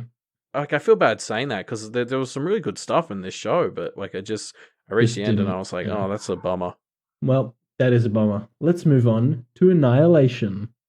Pretty good film. I don't know. Is there much to say about this one? Yeah, I don't really have anything to say. I like this movie. All right. I'm glad you liked it. Let's move on to Star Wars: The Clone Wars. Yeah, so my sister Georgia jumped in for this one. She's spent most of my adult life trying to convince me that Star Wars isn't bad, actually, and I think this might be the first time she's ever succeeded. I really enjoyed it. I think we talked about I watched a shit ton for this episode, and I've gone on to finish the original 5 seasons. Oh damn, good on you. Now I'm taking a break before watching the 6th. But yeah, I mean, I really loved this. I've not gone back to watch more, not because I don't want to, but just it fits into that sort of like, yes, I get it and I like it, but there's just so much. Much. We're in a world of so much TV, Yeah, I think this was great for me because, like, it was one of those I'd put it on in the background while I was cooking and stuff, definitely. Type shows. Yeah. Yeah, but yeah, I loved it. Okay, I'll cut this but like, do we want to tease the potential prequels show that we might do? Let's do it. Don't cut it. Leave this in as a tease. What are we going to do potentially? Who knows? Well, yeah, stick around. We have plans for Doof bonus content that revolve in a similar sphere to the Clone Wars. Ooh, that's maybe all we should say before it's more concrete. Yeah, fair enough. In case it never eventuates, but we'll see. Yeah. Yeah. Cool. So after that was Silence of the Lambs. Great film. Love it. Yeah. Good times. Now, the one comment I should make on this is I watched a documentary that was doing the rounds a bit more in the Doof Discord called Disclosure, which was a movie about trans representation in Hollywood and how kind of trans portrayals in the media had impacted, trans people and their experiences, sometimes without them even noticing. And Silence of the Lambs took a pretty front role for a part of the film, for a part of the documentary. They talked about it to an interesting level. And it made me think about some stuff in Silence of the Lambs in a way that even as somebody who interacts with, trans people fairly frequently, I would say, hadn't really considered. And I thought that was great. So Silence of the Lambs, obviously a movie that I love a lot and will always love, but some interesting things to consider about that film and the way that even though it takes some stands to try and say like, hey, no, Buffalo Bill isn't trans, that's not what this is, it still has some problematic elements to it, I think. Yeah, and I think we mostly avoided talking about that Yes. stuff because we sort of had an intuition that might be the case. Yeah. So, I agree. I actually, and if anyone's listening to this and they haven't watched Disclosure, like you really should. It taught me a lot. Again, like it does a really good job at examining some of the subconscious biases Yes. representation in media does, and obviously focuses specifically on trans stuff. I found it really interesting to just get a picture of and first-hand experiences of from a lot of, you know, famous trans folk in Hollywood or, you know, across media spectrums of the impressions that they had been kind of subconsciously built up to have about themselves and about their own identities from just like popular culture, from things like Ace Ventura, for example. Yeah, exactly. Like I think that's what is so great about it, and why it works very like it's definitely not a documentary that, you know, just trans people should watch, right? Because it's directly addressing how this stuff gets in your head without you realizing, and you know it uses like prominently trans folk to sort of make it clear because it's like affecting them and causing them like serious, you know, sort of mental harm in some cases. Or even just the thing that seemed to be the most common story was people who would later realize that they were trans basically didn't see this as something that even kind of existed because in films it was portrayed as, you know, either a joke or just this kind of nonsensical thing, right? In films of the time. And so people would these people and a lot of the people in the movie telling their story had this experience of kind of not being able to really identify who they were because portrayals of you know, in air quotes, trans experiences in Hollywood were just so incorrect or just like not nonsensical, right? Exactly. And yeah, like there was definitely a segment of the documentary sort of centering around even well-meaning like representation by cis people often just kind of misses the mark. Yes. And there was definitely a segment that was just kind of basically trying to shake the audience and be like, actually get trans people to write this shit, please. What was the show that they were talking about that had the trans character arc that had them? It was Girls or something. No, right? it was. I think it was called The L Word. Is that right? Something like that. Right? Yeah. I don't know. I'm sorry if I'm putting a different show on blast. I'm not. I wasn't familiar with the show outside the documentary, but yeah, I found it a great documentary. So. Yeah, definitely. Check it out. Definitely worth watching on Netflix. If you haven't. Good times. And that was Silence of the Lambs. Next up, we talked about Terminator 1 and T2. So that was with Scott and Matt. That was sort of, we hadn't actually announced that we were ending, but the part of the reason we had both of them on was that's right. to sort of celebrate that. Weird that we didn't even announce it. Yeah. Just had them both on. So yeah, just so you know, that was part of the reasoning. It was sort of meant to be the last guest episode, have them both on. Yeah, I mean, hasn't really been that long since this one, so there's not much to say. Great films. Yep. I haven't got round to watching any of the others, but everyone tells me that's probably for the best. Yep. Don't pull an alien, basically. Yep. Yeah, exactly. And finally, we talked about Battlestar Galactica. Yes. So I just watched the miniseries when we did this episode, right? Yes, I'm so excited to dive into this a bit more because I think you've finished season 1 now. Right? I have. I think I'm about halfway through season 2. I think at the moment. About where I was when we recorded the episode. A solid. That was in the past fortnight, I've had a few sessions of hardcore binging. I'm just gonna put it out there. Is this a judgment-free zone? Like, because what do you mean? I've finished. Yeah, it's fine. I get it, man. I get it now. I've watched. I even watched. I get Dwight's love movies. Of the show. Yeah, there's 2 movies that aren't included on Prime, but I had them on DVD from back in the day, so I even watched those. Sorry, Fracken. Sorry, my bad.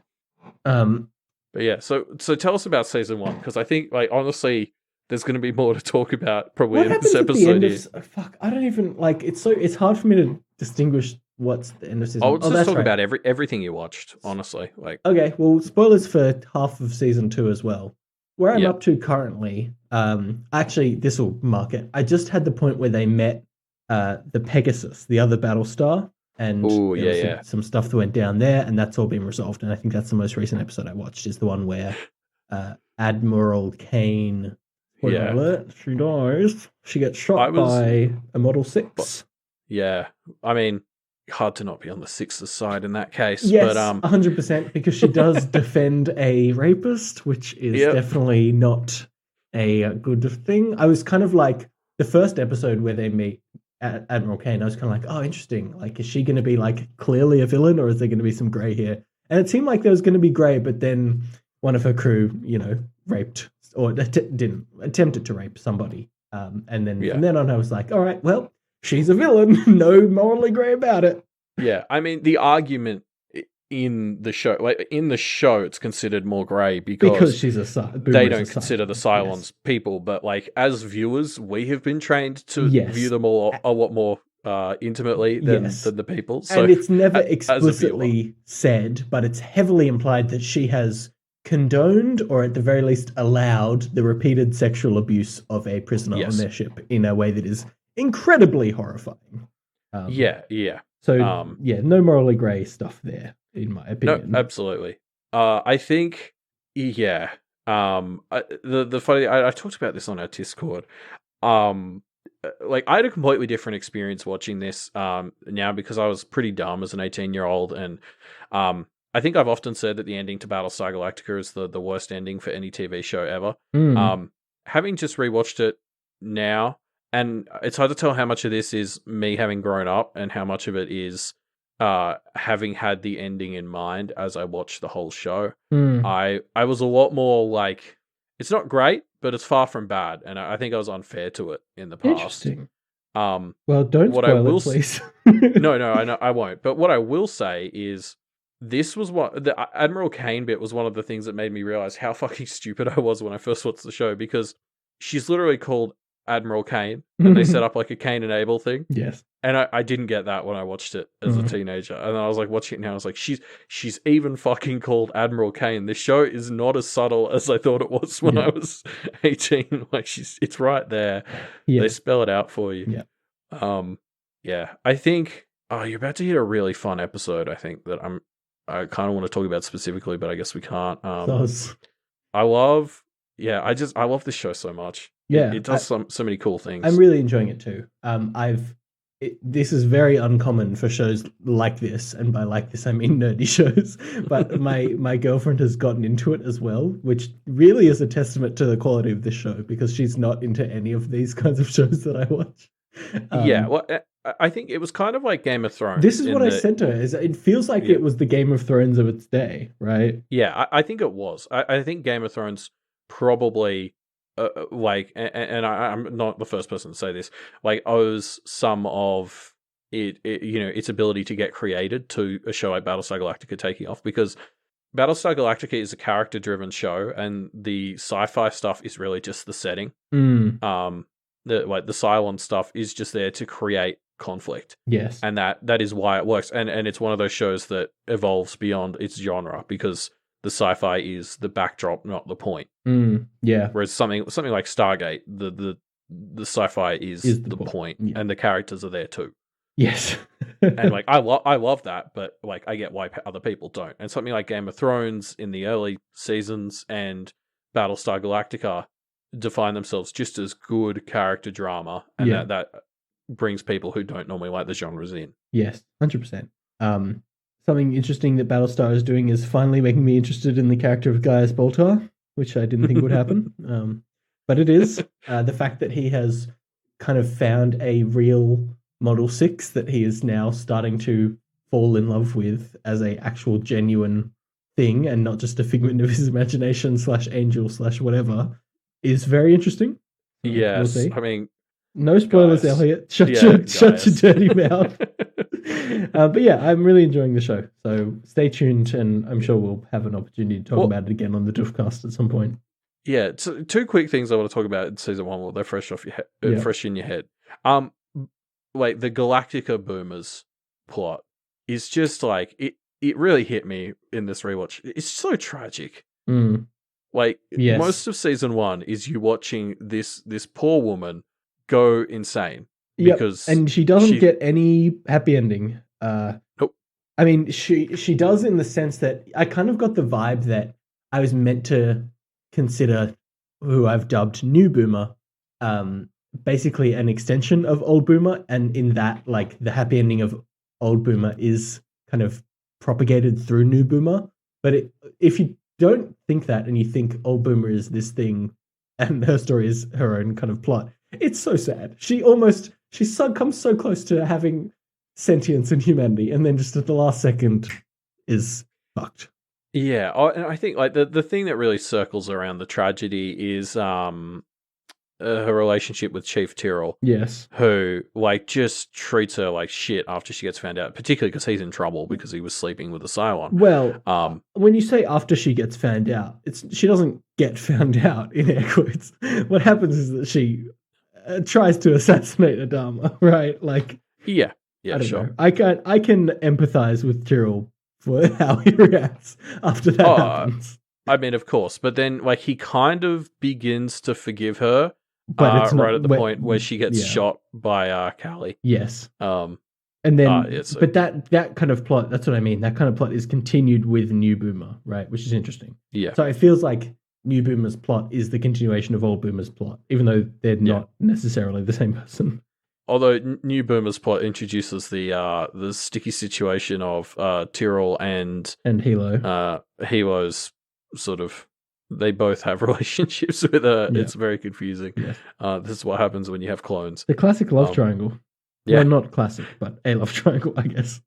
And I think hopefully some of the comments I made about the show just kind of unashamedly just being early 21st century American culture might make more sense with the season in mind, because stuff like the presidential elections and stuff, it's just kind of like, it's just America. This was something my girlfriend said to me. It's like, oh, so she's the president? And I was like, yeah.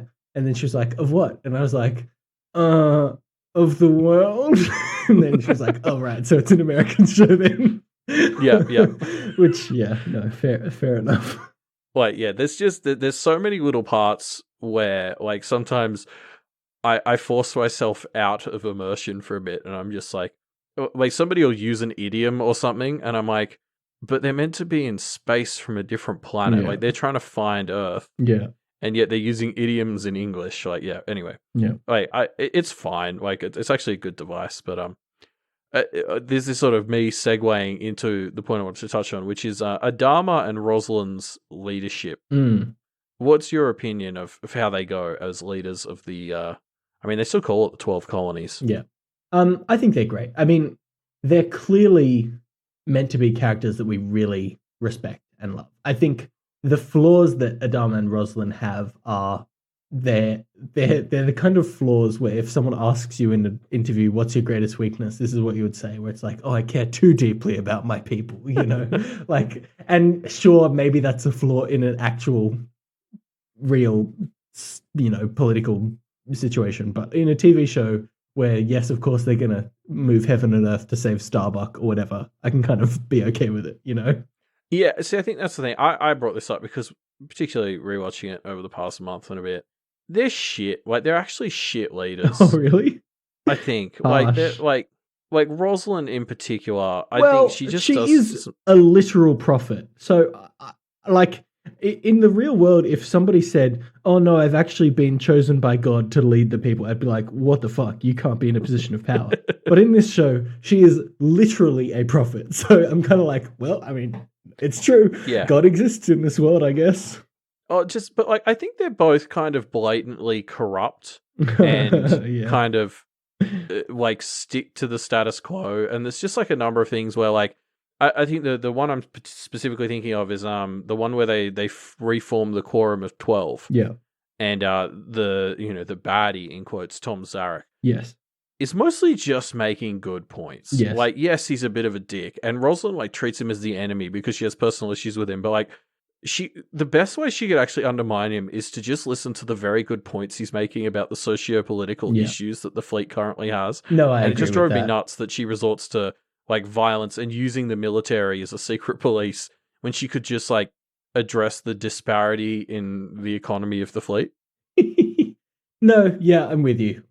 It definitely has its moments like that, doesn't it? But I don't know. It's fine. She's a literal prophet. Whatever. She'll do what she wants. Yeah, what are your theories and or thoughts on the religiosity of the show? Where you're up to? It's interesting because the show acts like the fact that God exists is not yet proven in the universe, but to us as audience members, it kind of is, right? Like, it's kind of evidence that there is a God because there's so much crazy shit that happens specifically to Rosalind and Gaius that are just inexplicable if there's no God, right? So it leaves me in a weird spot where I'm kind of like most of the cast are kind of like, convenient Catholics, right? Where they pay lip service to their belief, and there are a few instances where it seems to be a defining character trait for them, but for the most part, it doesn't really come up. But there is genuinely a God who seems to take an active interest in the crew of this ship. So I don't really know how to reconcile those two things. Yeah, I mean, yeah, okay. No, I'm not gonna say anything, I suppose. I definitely will just say, like, no, I won't. All right, cool. I guess there's more to talk about next time we have an opportunity to dive back into Battlestar Galactica. I'm just going to say this now. I can't believe that there's no God in this universe. The amount of crazy shit that has happened to Rosalind, the fact that she has literally become a prophet that is basically described in their Bible, in their version of the Bible, there's too much stuff for it to not be either a god or something that is functionally a god, like a Cylon that's so far evolved that it just acts like a god, right? Yeah. Right, yeah, it depends on your definition of god. Yeah, but I basically mean a god or something that has functionally evolved to be a god. Yeah, exactly. If you're at the point where you're able to manipulate events to this degree, yeah, you're a god. It's a semantic argument. Yeah, exactly. Yeah. Cool. So those are all the things we talked about this year. Yeah. I mean, it was a lot of good stuff. I think like it was a good last year, wasn't it? This might have been our best year, even. Yeah. Most consistent at least. Even we both had the more. highest averages. Yeah, definitely. To dip back into statistics land. Yep, of course. To put on your Dr. M.D. cap for a second. Yeah. So why don't we quickly try and move through everything we want to talk about from the earlier 3 years. So we're not going to like touch on everything. We've got a bunch here that are crossed out in the script because we don't have anything to say. Yep. So we can move a bit quicker. Otherwise, it's an hour and a half in on the 1 year. We don't want to be here for another 6 hours. We're not decomposing worm. Oh God, yeah. So to jump right back to year one, the first thing here that isn't crossed out is Young Justice. Mm-hmm. Which I believe is kind of in the same state as last year, which is season 3 has been out for a while now. Why the fuck isn't it in Australia? Yeah, exactly. I watched 2 episodes of this through means. And yeah, they were good, but it was just kind of like, I'm going to wait for it to actually be conveniently and legally available here. So hopefully that happens. I mean, the 2 episodes I watched were good, but not enough for me to go through the hassle of finding the other 24. Yeah, I'm sad that I haven't watched this yet, but it is just too difficult to find, you know? Yeah. It absolutely was for me as well. Yeah. I'm sure I'll love it when I finally get a chance to, you know? Same. I think that was the problem, so I wasn't in a position to binge it, and this is a show where I think you got to binge. Yeah, definitely. All right. Next up, the Boondocks. There's stuff to talk about here. So, is there? Well, yes. So I still think this was a great show. I really loved it. And they're bringing it back. So it was originally based on a comic strip written by the creator Aaron McGruder. He has brought it back as a comic strip on Instagram, so you can go and read some, current Boondocks comics. Obviously, we're in a post-Trump America, so there's a lot of that kind of stuff in there. Yeah. And it's been announced that they are doing 2 seasons, 2 seasons of a Boondocks reimagined series that are premiering in fall 2020. When's that for us? In the next few months. Yeah. Like, that's spring for us, which starts So, September. yeah, so this is an animated show, so I'm assuming that schedule is intact, because I'm assuming animated shows are easier to produce in lockdown style. But yeah, so we'll see. I mean, it hasn't got like a release date or something, but it's coming to HBO Max, I guess, eventually. Cool. Okay. Yeah, I'd probably check that out. I quite enjoyed the original. Yeah. And as long as Aaron McGruder is still involved. Yes. I think there was one shitty season of the original show, which was the season they kind of Dan Harmoned him, right? I think we talked about it. See, I don't like that Dan Harmon comparison, because the thing was, Dan Harmon was fired for very legitimate reasons. He was impossible to work with. My understanding of the Boondocks is it was a little bit different, but I didn't hate the third season. We actually talked about this way back in the episode. Way back. It was definitely different and had a different vibe, but I didn't hate it like so many others seem to. I'm glad it didn't go on for too long though. But if he's back, I'd be interested in watching like a new reboot or whatever. Anyway, next up, the thing we had something to talk about was Worm. In that we just did Deep in Ward. Ward is obviously the sequel to Worm. So if you want to hear our thoughts about how the Parahuman series progressed, head on over to the We've Got Ward feed and check out our like 2-hour episode specifically talking about it. Yep. Fair enough. Westworld. Have you watched the season 3 of this? I watched season 2 and I haven't watched season 3. Honestly. Yeah, no, like I had the same thing. Like season 2, I liked it, but for some reason it took a monumental amount of like mental effort for me to sit down and start it. Yeah, me too. And once I started it, I loved it. Yeah, but it's the same thing. For some reason, there's something about Westworld that just it requires me to take a monumental amount of effort to sit down and start the seasons, and I just haven't managed to do it for season 3. Yeah, me too. I'm sure I would enjoy it, but again, I've got other things to watch, Got other things that I'm excited to watch that I still haven't got the time to watch. So Westworld is not. It'll take more lockdown for me to get to that point, I think. Yeah, I think Westworld for me, season 2 struggled a bit because it was trying to stick to the Western format, and season 3 is like fucking cyber, like noir, or like it's very different. It's like. It's actually set in the futuristic cities of Westworld. And that's enough for me to really want to give it a chance. Definitely. I still just haven't managed to. Like if it was still set in the theme park and it was desert or whatever other Japanese or whatever thing, I probably would be less inclined. But the fact that it's keeping itself fresh has me interested. Yeah, cool. Well, we'll see. Next up, we want to talk about the Adventure Zone, Elliot. Yeah. Or as I like to call it, Worst Fantasy High. I have still been listening to Graduation, actually. Oh, yeah. I resubbed just because it's a great like background podcast show. I started again. I got back on the wagon to try and listen to Graduation, and I got a few episodes in and was like, if I can do this anymore. Yeah, I've stuck around just because I enjoy it and I can't watch Fantasy High while I'm mowing the lawn. It's fine. Like Graduation's actually wrapping up now. I'd expect we're probably about a month or two from it finishing. Yeah. I mean, it's good. It's worth listening to, but I can't say it's better than Fantasy High. If you've got to pick one role playing, real play, which we do, of course. You can only have one of each type of thing. Otherwise, of course, we'll have to rescind our Fantasy High recommendation once our Packed Dice show starts in a few months, right? Yeah, 100%. It's definitely going to compete with Fantasy High. Yeah. It'll be at least that good. Next up was so we did that double feature on iZombie and the 100. Oh yeah. Why did we ever do that? Who could ever remember those two shows? We go through this every year on the annual checkup. I came and said you could have the choice of which one you wanted to do, and you decided to do both. That was a stupid decision. So I just want it on the record because you bring it up as if it's a question every year, and I'm going to keep putting on the record it was not mine. All right, well I'll take the blame for that weird double feature. So yeah, iZombie, I actually dropped out halfway through the last season, ironically because it was getting less episodic and more arc-driven, which was funny because that was your biggest complaint about it. But the real reason I had this one highlighted, something to talk about, is because The 100 is currently going through its last season, and I can't, like...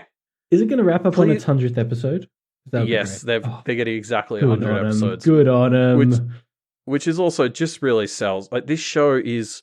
I unironically just actually love this show. It can be real trash at times, but even when it is, like, seriously, if people aren't watching this, go do it. Of all the shows that I've stopped watching, this is the one I'm the most likely to get back into, I think. Yeah. Like, the thing is, it's weird. I can't even talk to you about the last, like, 3 or 4 seasons, because I was talking to someone about this the other day, and I described it as a show where it didn't jump the shark.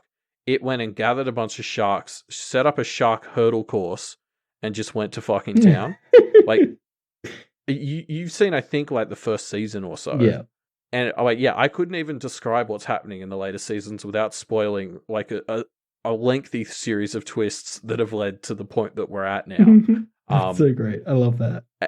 And, like, that's part of the reason I love this show. It's also just, like, the character work that is mixed into just constant bonkers twists is what sells it. And they just, one of the most recent episodes was actually a backdoor pilot to a prequel series. Right. Which, like, I'm not sure I can get behind, because the problem with prequels, right, is you kind of know where things have to end up. And so the only way prequels... they can't do crazy bonkers twists. Yeah, like, the only way prequels work for me is you have to have, like, the plot and the characters be interesting enough that I still get behind it. Like, something like a Game of Thrones prequel they talk about a lot. Like, you tap into some of the other A Song of Ice and Fire lore. And that works for me because those characters are interesting enough that I don't care that I know where it's going. The 100, I don't think the characters are interesting enough on their own for me to get behind it. Like, what works is the characters are just good enough that when they're on this fucking wild ride that we're all on, I can get behind it. And yeah, as you said, like, the prequel series, unless they seriously rewrite the lore or something, like, there's not room for that. So, yeah, like, it's a shame because I want more of this show, but I think it also needs to end, and I just don't think a prequel series is going to cut it for me. Yeah. Well, I don't know. We'll have to see, I guess. But seriously, watch this show, everyone. It's so good. It's so good. All right. What's next? The Expanse. So we're jumping into the first second year episode here. Year 2. Yep. Season 5 coming out in a few months. Can't wait. Reuben, you're not allowed to watch that though, because there's still a chance we might do the Expanse pilot season show. Yep. We've both got probably about 4 or 5 things that we'd love to read or watch more of, but we're not allowed to because we haven't picked our pilot season thing. I still have the two hardbound books of Stand Still, Stay Silent on my shelf, and I so want to read them, Elliot. It's torture. Yeah, I should order those, actually. Not that anyone should read that as a confirmation or anything. I just want to have them if we decide not to go ahead with it so I can read them. Book 9 is also still technically labeled as a 2020 release, but who are we kidding? It's 2021 at this point. Are they turning into a GRRM situation? No, it'd have to be 2022 before I start to worry about that. Like, it was always the end of 2020. Right. And they've consistently released the other 8 within 6 months of the original date. Okay. That I feel comfortable, like, with 1 or 2 delays being not a problem. Yeah. And it's the last one, so spend a bit of extra time on it. That's fine with me. Totally. So yeah, I think they're still a long way off the point where I'm worried about the 9th book, but yeah, it should be coming out within a year. Can't wait. Cool. Book 8 ended in such a wild place. Well, don't talk about it. You brought this on yourself, Elliot. If you had let me read it, maybe I would have read it, and then we could have talked about it. But no. Well, hopefully we'll get our chance to do more than just casually talk about it. Yeah, so the next thing was Okja. What do you have to say about this one? I think it was just here because Parasite. Oh yeah, fair enough. Best Picture winner Bong Joon-ho. Obviously has gone from hit to hit. Continues to be great. Yeah. Okja, for a film that I absolutely love, it's probably my least favorite of his films that I've seen, but that's fine. I mean, still a great film. He's just knocking it out of the park. I think I've only seen Okja and Snowpiercer? The Willy Wonka spin-off. Yeah, Snowpiercer. Yeah. You should 100% watch Parasite. It's great. And I've been meaning to. It's one of those things where I keep not for some reason. I think the other one of his I've seen is Mother. Is that what it's called? but not the Jennifer Lawrence film. God, I can't find it. I think that's no, maybe it's not called that. Whatever. But another film of his that. Oh yeah, it is called Mother. It's just very hard to find because of the 2017 The Jennifer Lawrence film. Yeah. Mother, 2009 film. Great, love it. Okay. Yeah. I should check them out. I have loved all of his films that I've seen. Yeah. Next up, The Good Wife. Oh man, So of all the things that we've done that aren't Worm, this is the one that I point to as my favorite thing. It's so good. I have not watched the latest season of The Good Fight just because I watched sorry. You finish your thought first. I'm just so excited to talk about it. The newest season has moved so Channel 10 here got bought by CBS, then they released 10 All Access, which those of you in America will know is just our localized version. Did Channel 10 get bought by CBS? Yeah, about a year ago. Oh my god, I didn't know that. They went bankrupt. CBS bought them, and so now they're just becoming Australian CBS. So they've just released 10 All Access, which is basically CBS All Access, but in Australia. And so The Good Fight got moved off SBS, which was free to air, and into 10 All Access. And the thing is, 10 All Access has basically extra Bachelor episodes and The Good Fight, which is just... I love The Good Fight, but it's enough to make me subscribe for like $20 a month to Channel 10. Yeah. So I haven't caught the latest season. I'm basically waiting for it to hit Netflix in a year or so from the looks of it. I watched, which is a shame because The Good Fight kicks ass. I watched the first episode of the latest season. Elliot, it's so good. Oh my god. I watched it like 3 days ago and I'm so hyped to continue watching this season, which only just started. It's so fucking good. I want to tell you the plot of the first episode, but I can't. Actually, no, I will, because you find out about it in the first 30 seconds. Is that okay if you... Wait, can you just tell me, does, what's the character's name? The woman who is also Jon Snow's love interest in Game of Thrones. Is she back? Or no, not? She's not. Or not in the first episode, at least. I forgot that she wasn't in the show. Rose Leslie. I forgot that because she's one of the main characters in the first season or two, right?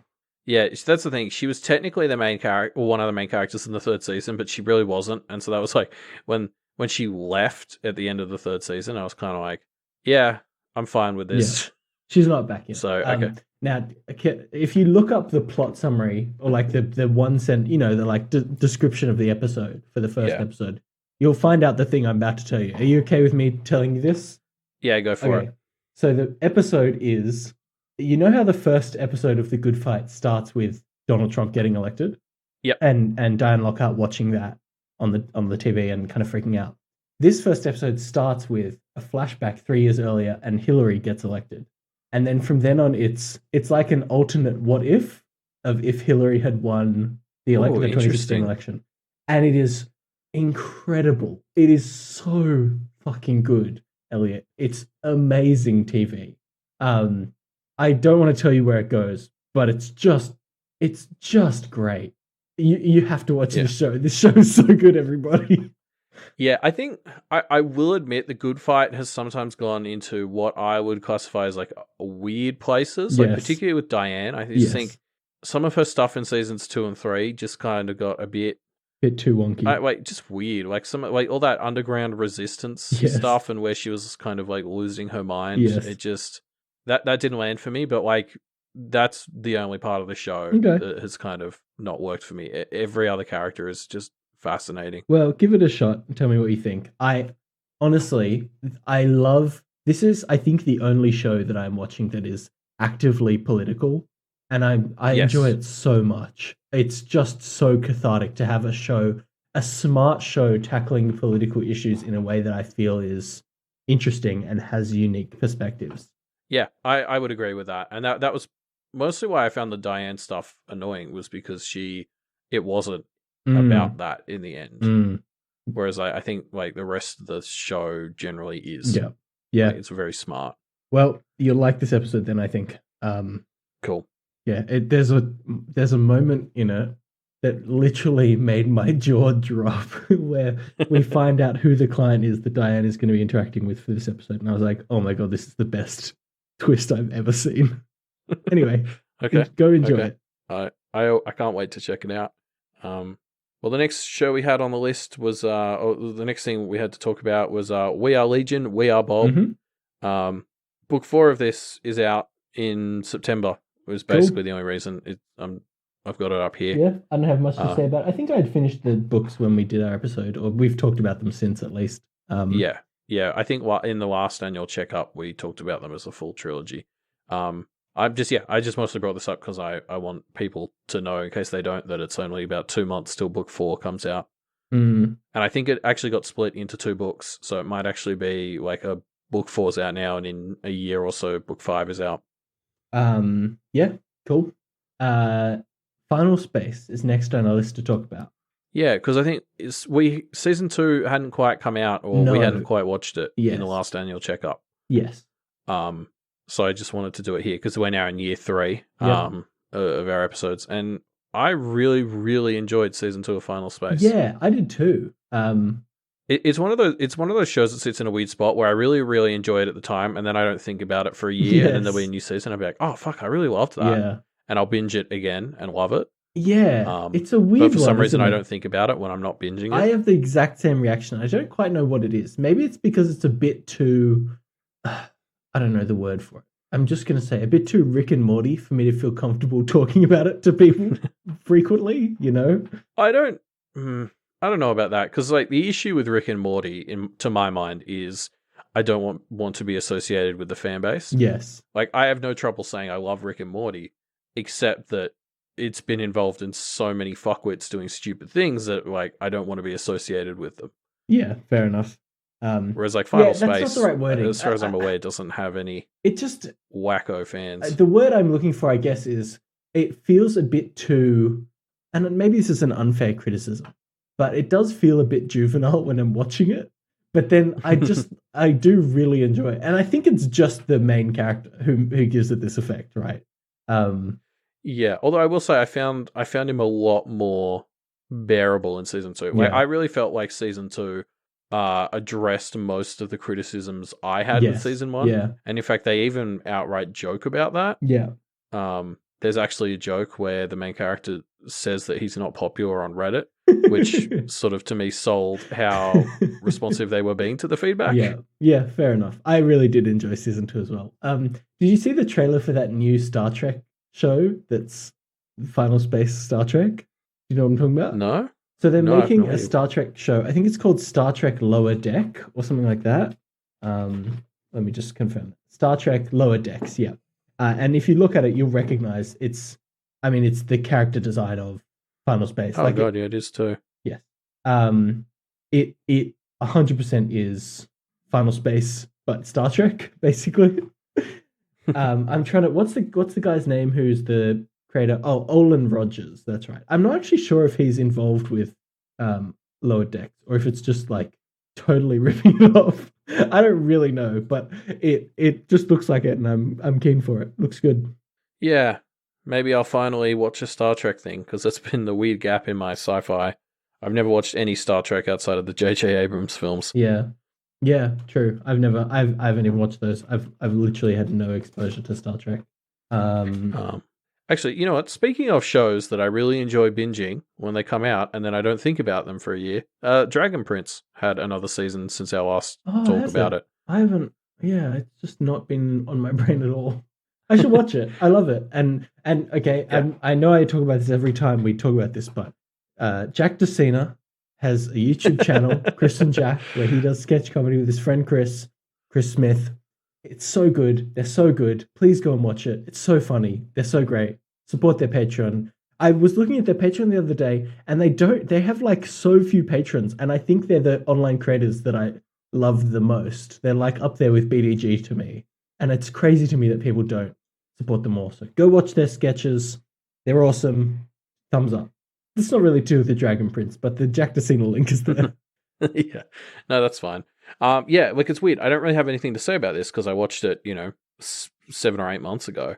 But like, I always really enjoy it at the time. I don't know what it is about some of these shows that there's just now this window, I think, with so much media to watch. There's this window of shows that are great, but not enough to fill my brain outside of when I'm watching them.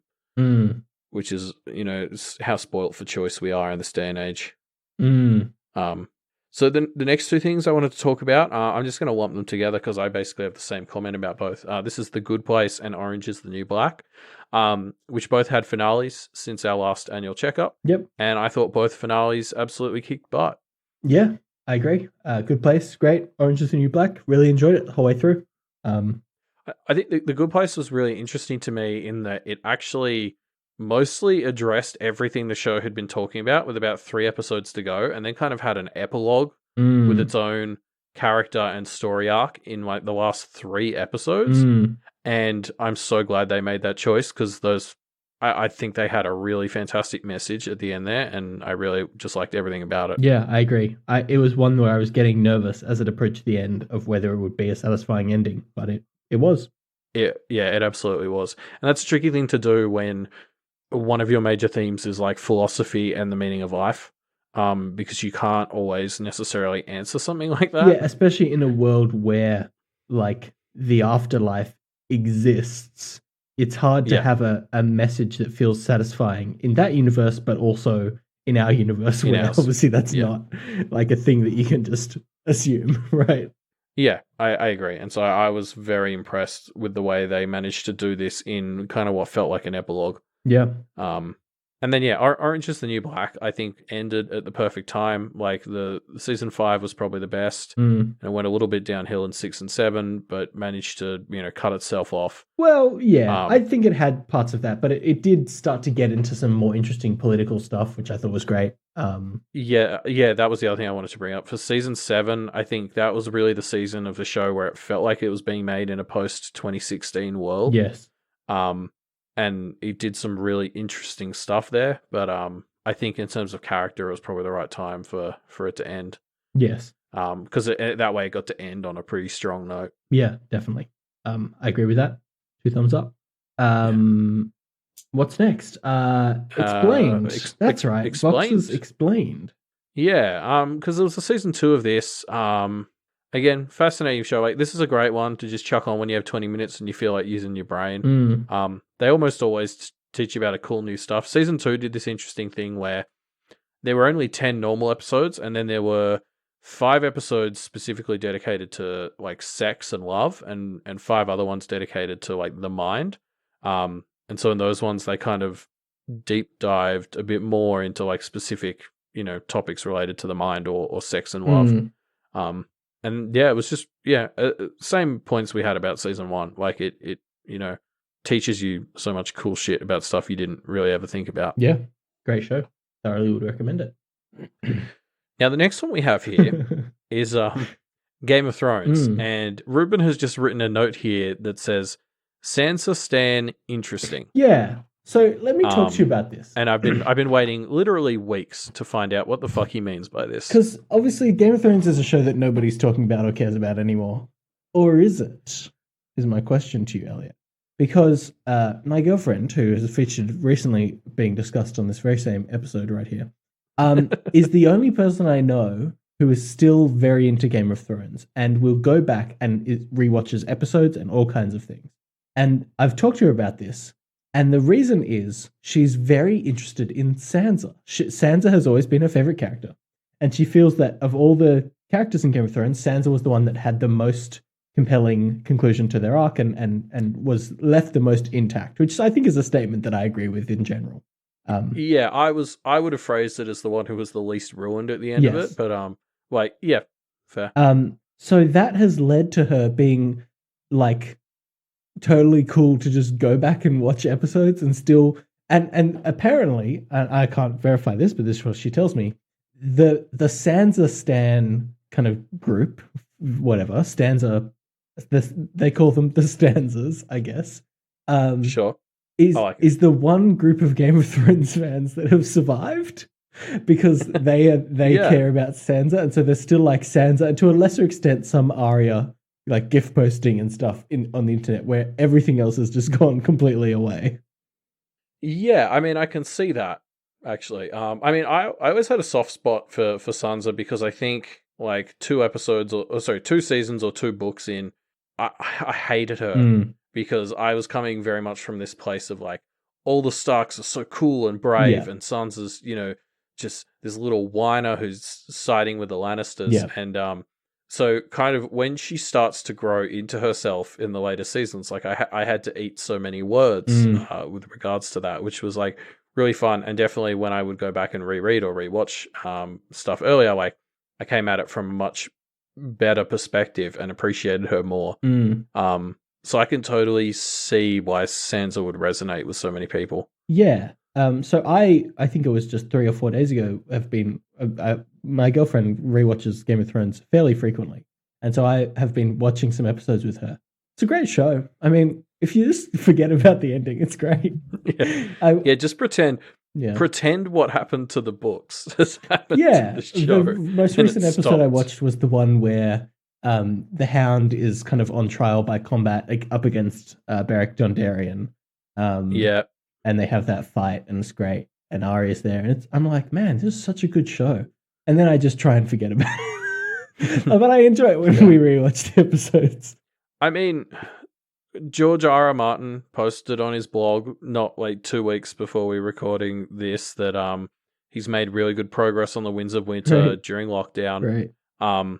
But we've been hearing the same shit for literally 10 years now. Yeah. So I'm sort of in a I'll believe it when I see it must suck. Type situation. It must suck to be GRRM and just he must feel so drained from it, right? I absolutely don't blame him for basically having moved on to other projects for the most part, because so has the culture, so has the zeitgeist, right? Well, that may be the one reason why he was able to get back into it, honestly. Like, I think not just the issues surrounding the text and his trouble writing more of it there, but I think the show taking off right at the point where he sort of hit the Myronese knot made it 1,000 times worse, because he was suddenly getting floundered with dumb internet memes about how he wasn't finishing it. So the fact that everyone's moved on and they don't care and that they don't even like the show anymore might actually be an asset, because it will motivate him hopefully to give the ending to his saga that it deserves. Yeah. But yeah, I mean, we'll see. I absolutely don't blame him for just like, by 2013 or 14, just sort of having reached the point where he just didn't want to write the Winds of Winter anymore. I would have been on the same page if I were him. Yeah. So I get it. But the fact that he's seemingly back on task on it is, I mean, I hope that's true. Yeah, I mean, we'll see. Have to stay tuned for that. Next thing to discuss on our list is the Umbrella Academy. And I think the only point worth mentioning here is a trailer for season 2 dropped about 2 or 3 weeks ago, I think. It came out like the same day as The Boys. The Boys trailer, I know. I was like, oh shit, I'm hyped for season 2 of these shows. Yeah, it looks great. Yeah, it's just going to be... I'm glad they are releasing a little bit over a month apart, because it'd be crazy whiplash. Like, I love them both, but they're... Totally very different, aren't they? Yeah, they're very different, and it would be crazy to go from one to the other. So it's actually like a week and a half till season 2 of the Umbrella Academy comes out. Hyped. And yeah, I'm excited. I hope there's a thorough recap, because I don't think I remember anything anymore. Right?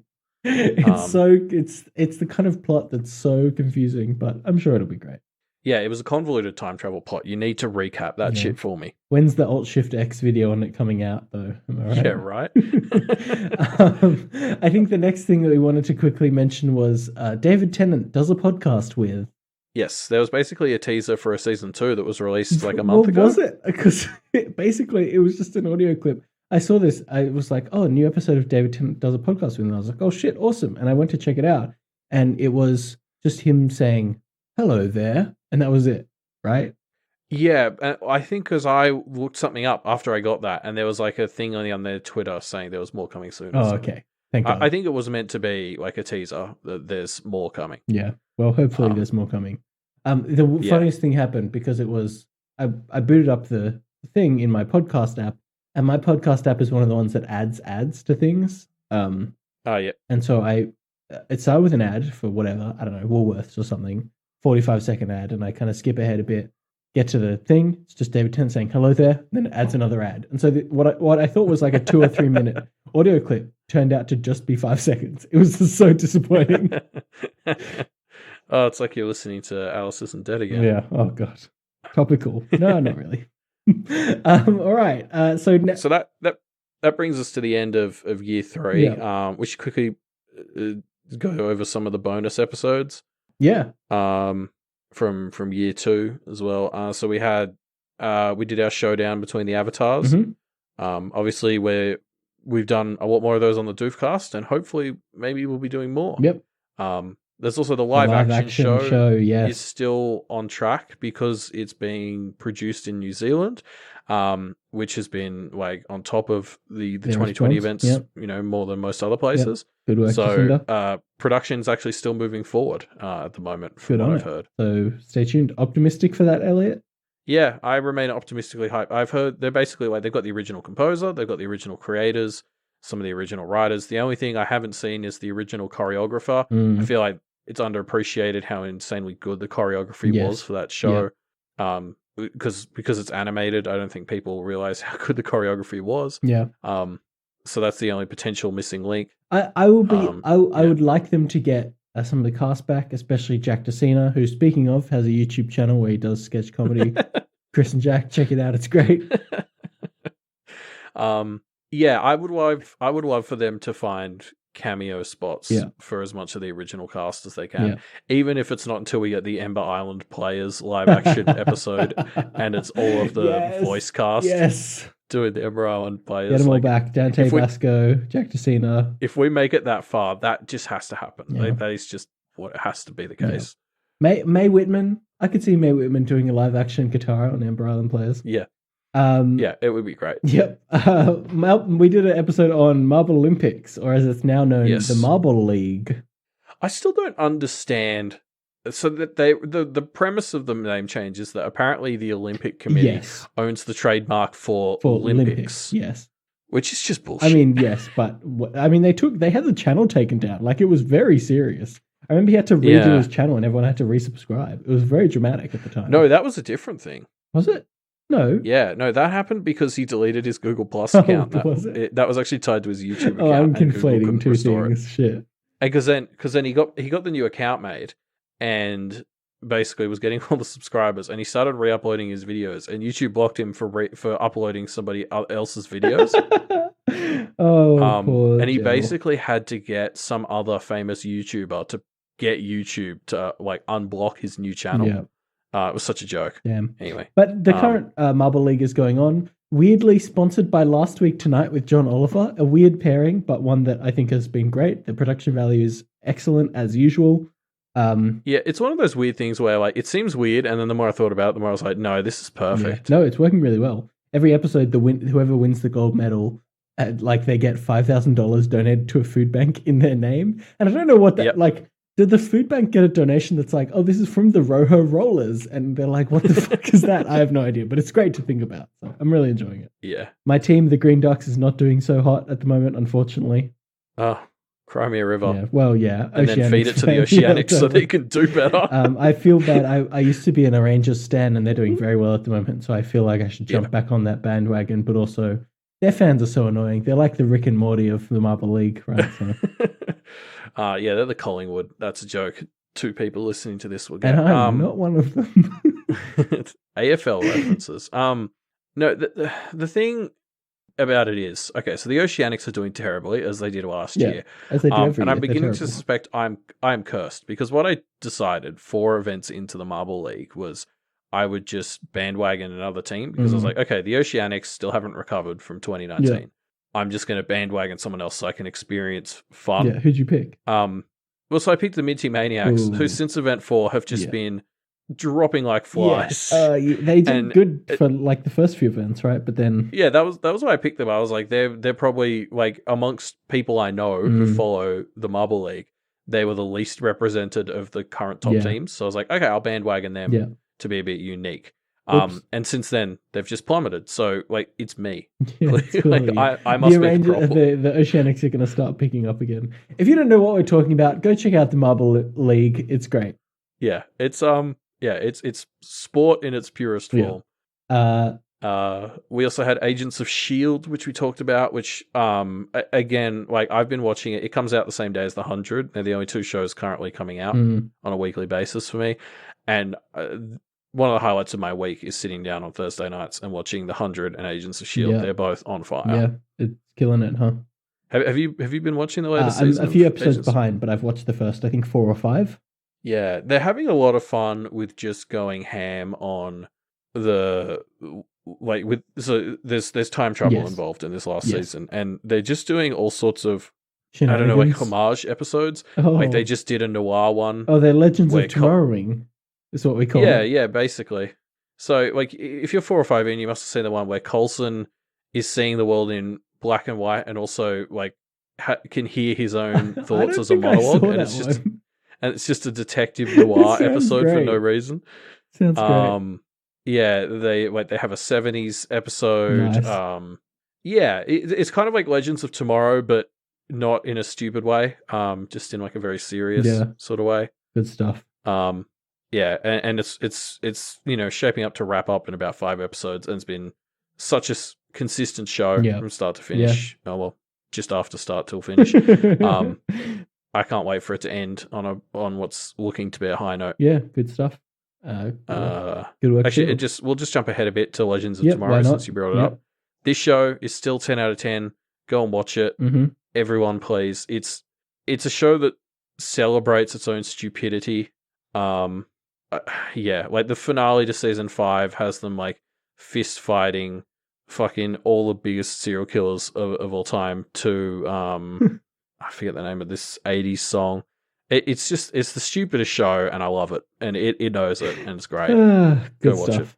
All right. Well, do we have other things we want to touch on? We've got Yu-Gi-Oh! The Abridged series highlighted here, but Yeah. I'm still on what is now an 11-year streak of saying I'm going to rewatch and continue this You show, should. and then It's not good. doing that. I mean, it hasn't been an episode in like 6 months, but it's theoretically still going. Okay. Dances Moving was the other one. I've gotten really into BDG's other stuff. Obviously, Unraveled is fantastic. That's his Polygon series Yes. where he will pick one really obscure piece of video game lore to dive into and just cover way too thoroughly. Yeah. He's done some really good ones. The categorizing Fire Emblem characters was one of my favorites. Yes, that was spot on. But you should rewatch Dances Moving. I firmly believe it's a highlight of his content. Sure. I will. Well, now we get to the portion of the annual checkups where we give awards to things. These are the final Golden Stethoscope Awards we'll ever be handing out. Also the second. It was a long and storied tradition.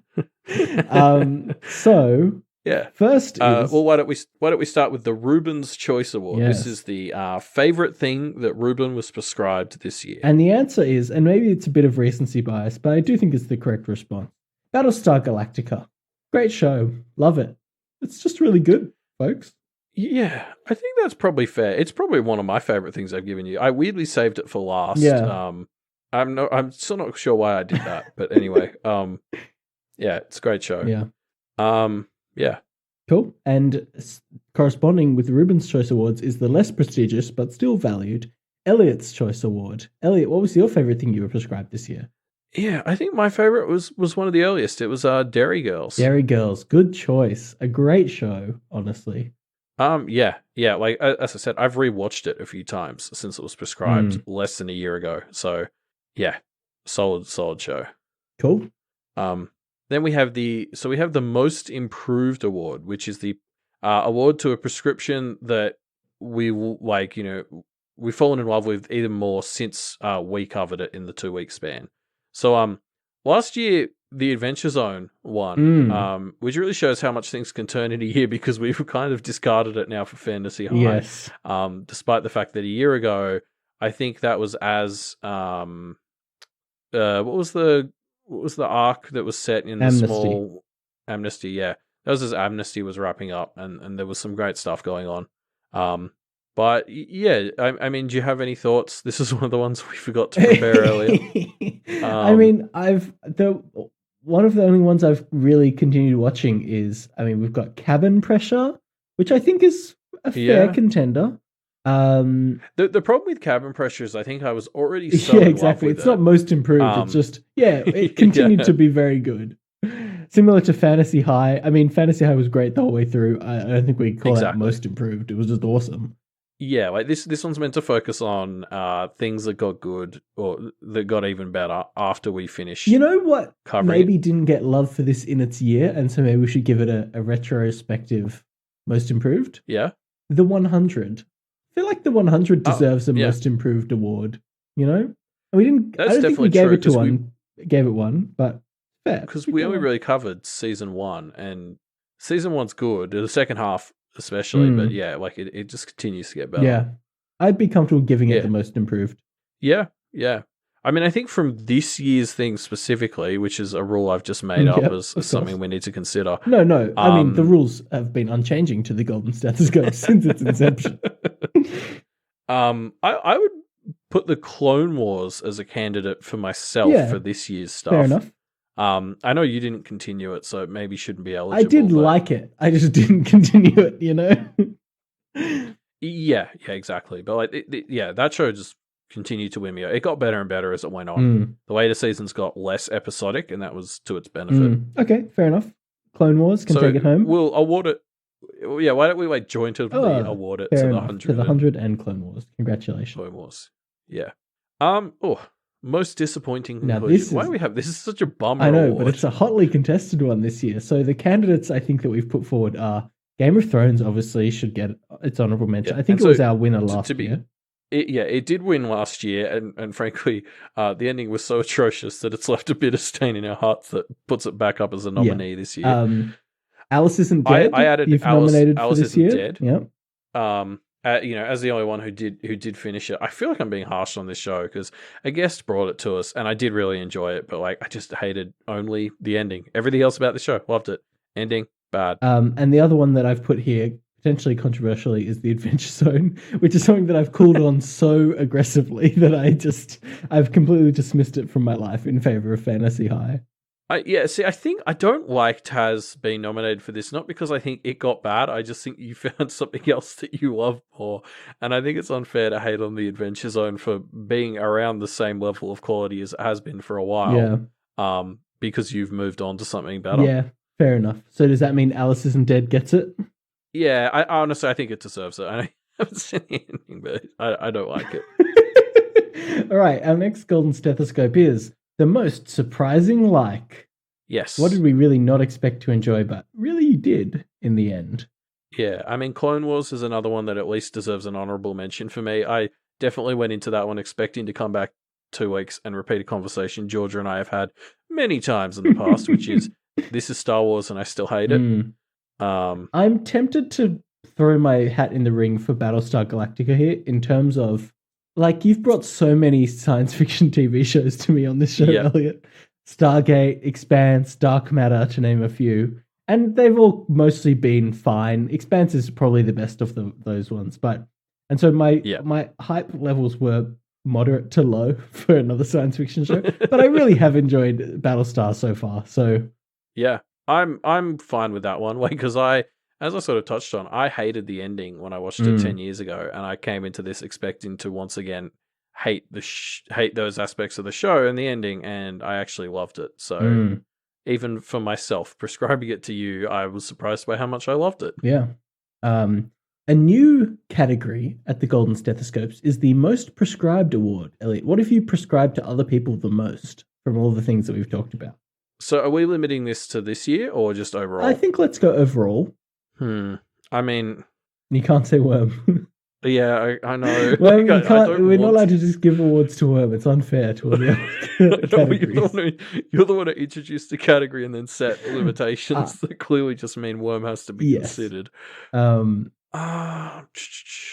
Infinity Train, I know that that is quite recent, but like since I watched it, that has been one where just chatting to people, I've dropped Infinity Train a lot.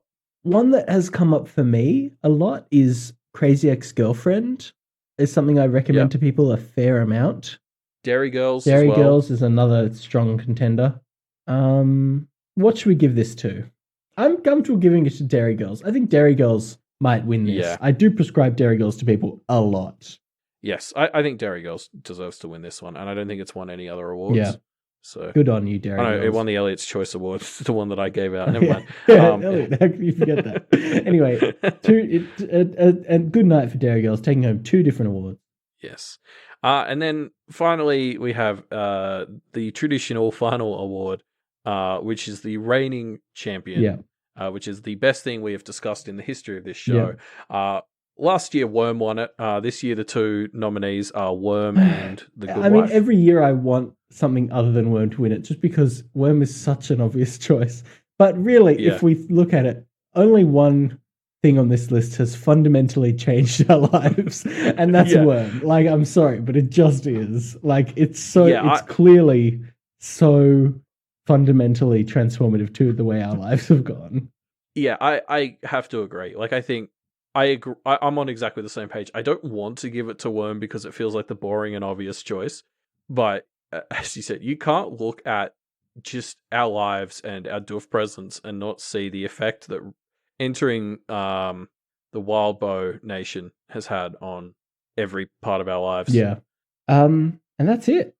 Congratulations, Worm. Yeah. You take it. You take the reigning champ award. In the past 4 years, you've been the thing that we've has changed our lives more than anything else. Go read Pact or read Pale. Yeah, read Pale. It's great, everyone. And that's it, Elliot.